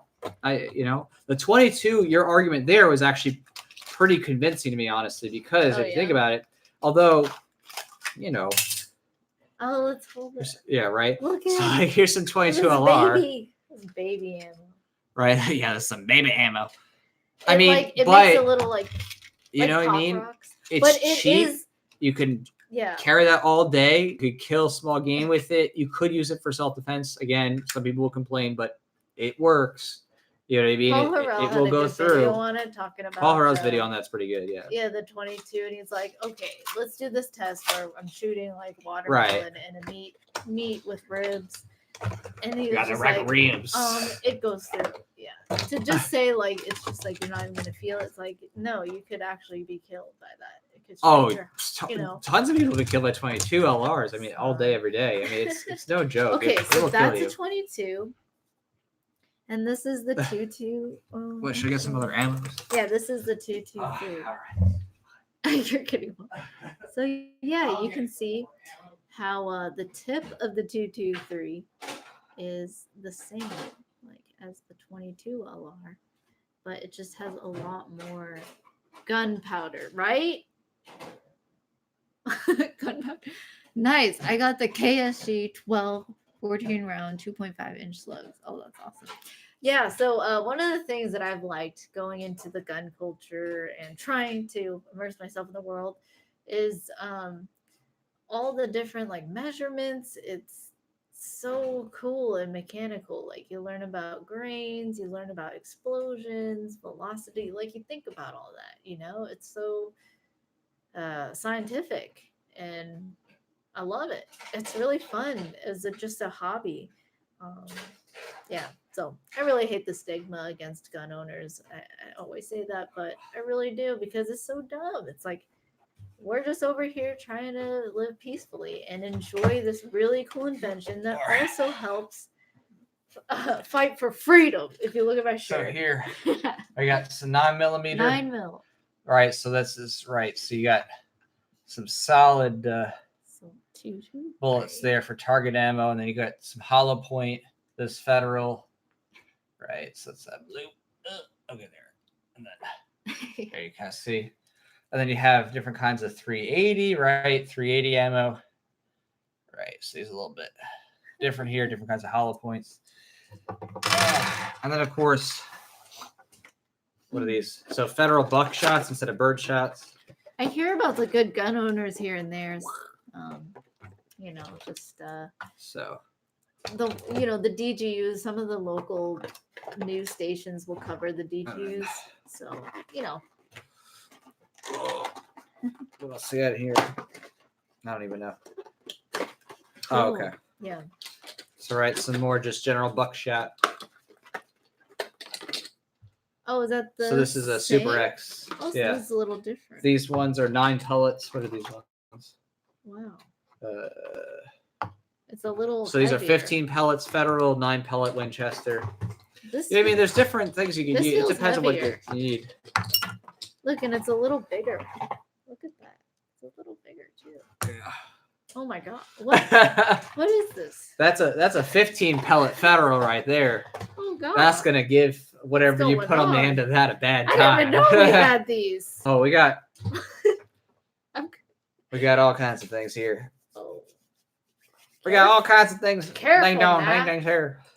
Careful now where you speak that language. Yeah. Don't get us red flag. Yeah. You better watch Not yourself. in this place. You better not have an IE Not in this sticker. sanctuary city. Did you have an IE ass sticker on your Yeah, window? Oh my goodness. Boy, you better take that sticker off. I'm gonna give you a ticket or a one-way ticket to jail. Yeah. Our southern accents are simply emulation and adulation. It is not negative. Negative? Oh. Yeah, it's not. It's just like stereotypical of like southern cops. Plus, it's the only accent I can do pretty well besides like a Chinese accent. It is what it is. All right. Oh, and speaking of random things, this will be random. I do want to say I did have a relatively positive experience so far with ATI. Yeah. I had an ATI piece. Oh, really? American Tactical Imports. There was an issue. The front sight fell out of a certain piece. They paid for the FedEx label. They took it. They fixed it. It took about 7 weeks. I had to call them, but everything was otherwise good. And they're sending it back. So hopefully they send it back. And I'm curious to see how that goes. So hopefully ATI, their customer service, at least when I talk to them, they're very friendly, very professional. So that's encouraging to hear that, there's some gun manufacturers out there that have some decent or halfway decent customer service. Yeah. Oh, what was that? Yeah, what was that?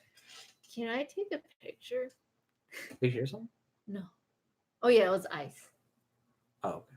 Yeah. We're like, okay, great. Here we go. Someone's about to break in on live camera. You're about to see a DG. The drinks making paranoid. Can you take it behind the scenes? That'd be cool. I have no idea. Oh. But yes, welcome to the small array. Oh yeah, I still have to fill one. I'm sorry. Oh, you still have to fill one. Yeah, you better fill that. Yeah, so there's total. Let's count this up. Let me see if I can find more. 4 mags, 8 mags, and then we're almost there to 16. What? 4, 8, 12. I'm sorry, 12 mags. I was gonna say 16. 4, 8, 12 mags. So we're at 11, and this is the 11th one. And we have one over here, thanks to Beto, who went to bed. And we're up.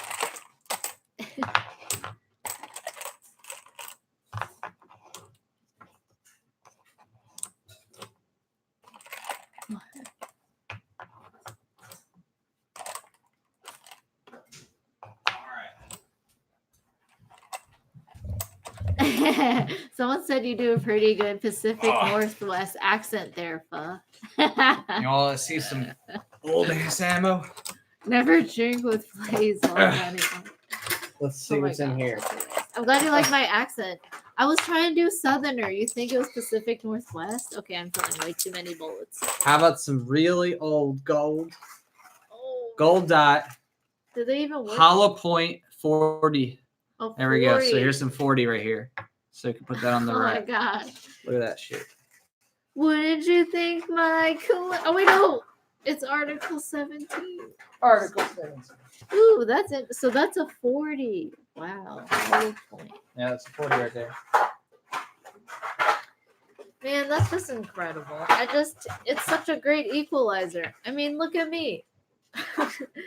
I'm small. We also have some, let me see here. CCI Blazer.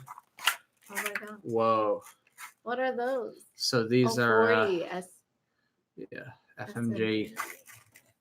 So Oh, they're and then is this steel?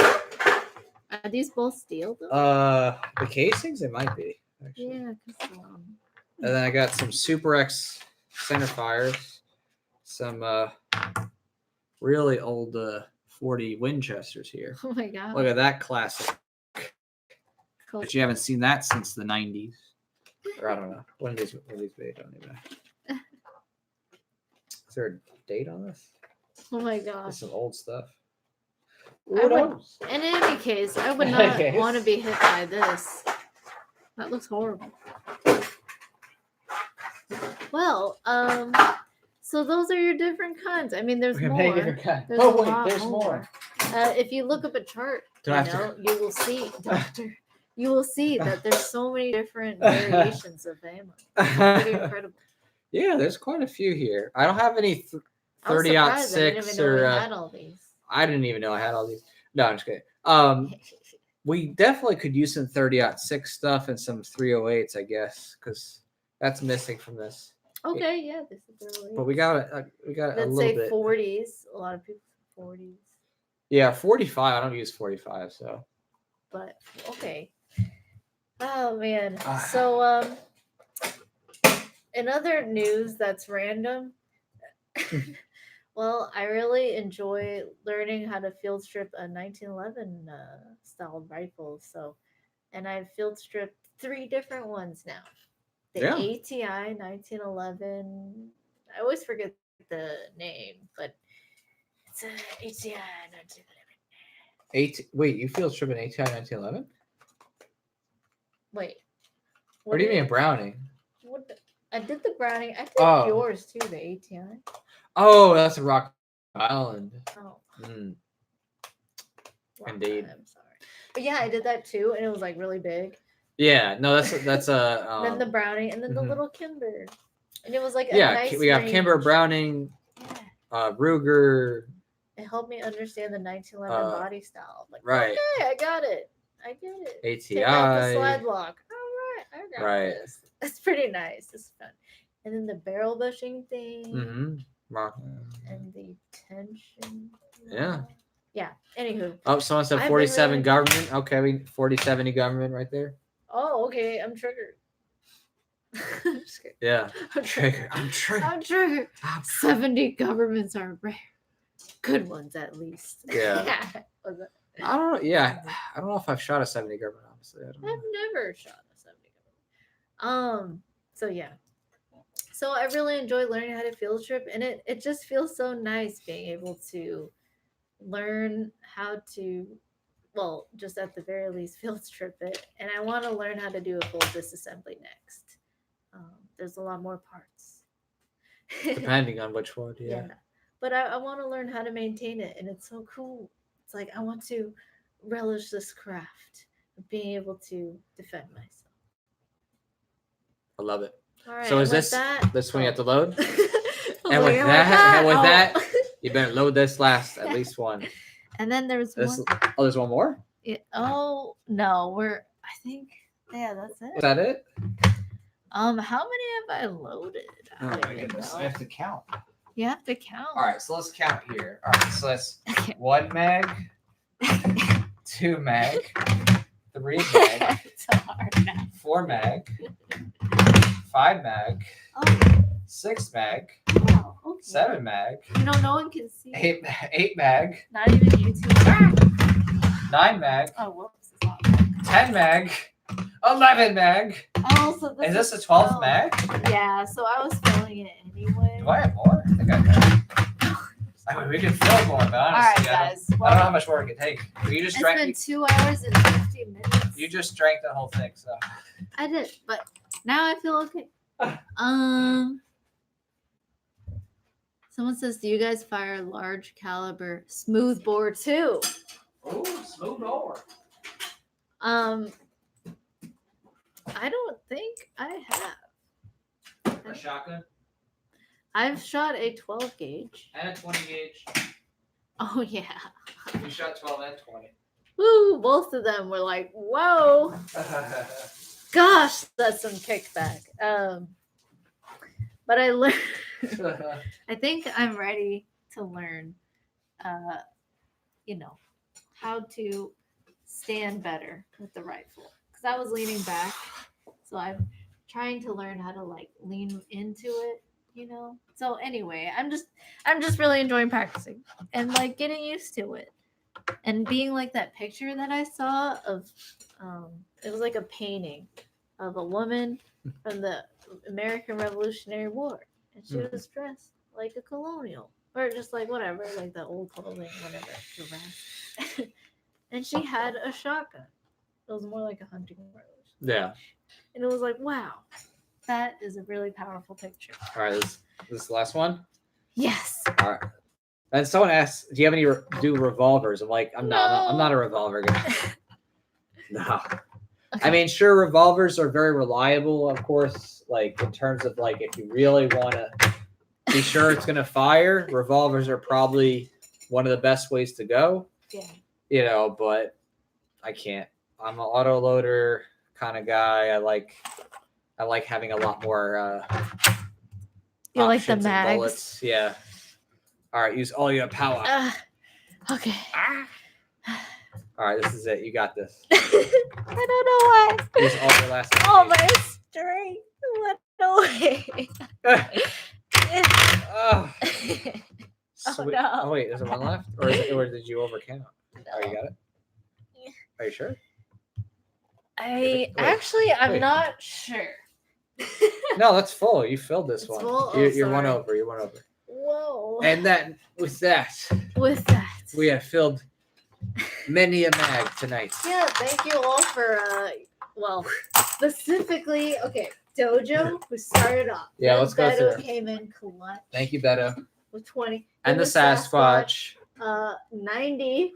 And then there was like the sudden flood of support. I was like, whoa, what's going on? Okay. It's like 47 minutes in. I was like, wee, okay. And then Sway Ocean, 90. And you mentioned Julian Assange, Edward Snowden. A lot of victims of the state. And then R.O. Zanbar, Beto, Webrat 94, Lala Duty Incarnate coming in again. Andrew Lane, I don't know why I'm a sports newscaster.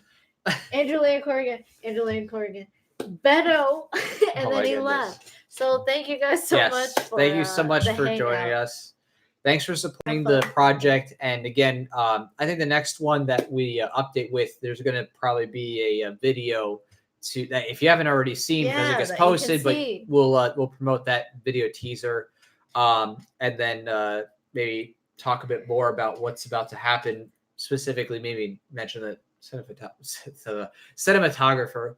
But it looks like we're heading toward a January 1st launch. So thank you, everybody. We're gonna do this. We're gonna kick the gun grabber's ass, basically. And you know what?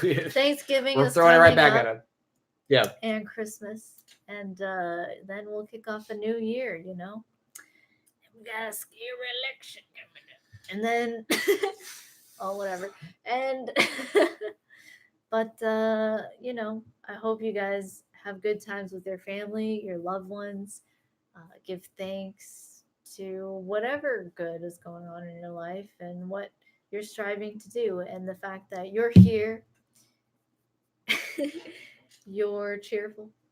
And you really want freedom, you know, and we're in this together. There are people out there. There's Ron Paul Liberty Report, Tom Wood, Bob Murphy, Dave Smith, Michael Malice, all these people there's more. Even Stephen Crow. Okay. All these people, like people just really wanting freedom, you know? Yeah. Freedom is really important. All these people, just all different backgrounds, getting on, showing their faces, just trying to change minds because they recognize too, just like we do, even if we don't agree on every single thing, every single topic. Right. At least we're united in that we want each other to be free and respected in our property and bodies. And then, you know, we can talk about it and try to figure things out. Awesome. So cheers, everybody. Thank you. Thanks for hanging with us. Thanks for doing this. Yeah, thank you. And to more good things in liberty, we're gonna keep pushing. Looking forward to 2020. What a year! It's gonna be a wild year, to say the least. 2020 is gonna be a very pivotal year, to say the least. It's gonna be crazy. Follow us. You know, enjoy Thanksgiving, the holidays. Follow us on redflagreality.com. Just bookmark the page. You know, it'll have the campaign link there when we finally launch next year or start next year. And keep following us on Facebook for any continual updates there as well. Yeah. And stories around Red Flag. I mean, already as it's happening. Yeah, it honestly, you just look at the Red Flag page on Facebook, Red Flag Reality. It's terrifying. It's disheartening in a lot of ways, but again, hopefully it's a rallying cry for people to actually work together and to clearly articulate how people's individual rights are being eroded. It's finally coming to a head. It's coming to a big the status head. and Very those who want freedom and liberty, they're coming to a head. And then there's the people in between who will follow whoever main culture is like dominant or whatever. You know what I mean? They'll get with it. Let's do it. Let's change their minds. Change them minds. Boom. We're going to throw it right back in their face, and people are going to be like, wow, these people are literally insane. Because once I see it, once you see the truth of the matter in terms of, you know, the actual numbers of what's happening, nature of the state. We got all these comments about Epstein already. Everybody realized that it's all corrupt, especially thanks to the Epstein exposure. It has been more than ever made apparently clear that these people are very evil. They are literally child molesting, disgusting people who just want to take away all your freedoms while they behind the scenes diddle little kids. Literally, Epstein. Oh gosh, it's disgusting. It's evil. So these Hollywood pedos. Yeah. All right. Stay vigilant and stay safe. I'm gonna start the Facebook. Y'all are awesome. Goodbye, Facebook. Thank you guys to the 3. Okay, bye. With all that. And then YouTubers. Thank you. Adios, YouTube. Okay. Adios. Thank you. Stay strapped. Guys, great streams. Oh, thank you. I was over the middle of your donuts. Yeah. Don't be ashamed. You should never be ashamed because you love guns and because you love shooting and because you enjoy it. Like, take care and God bless. Screw those people who want to tell you that, you know, it's just ridiculous. So, yeah, and we're together. We can do it. Yep. Give me liberty or give me death. Yeah. We're going to go for liberty instead of death, hopefully. Yeah. Fingers crossed. Although, unfortunately, with many collapsing states, there's a lot of death. But hopefully we can go for the liberty part. We'll see. We're going for it. Cheers to you. Adios. Bye.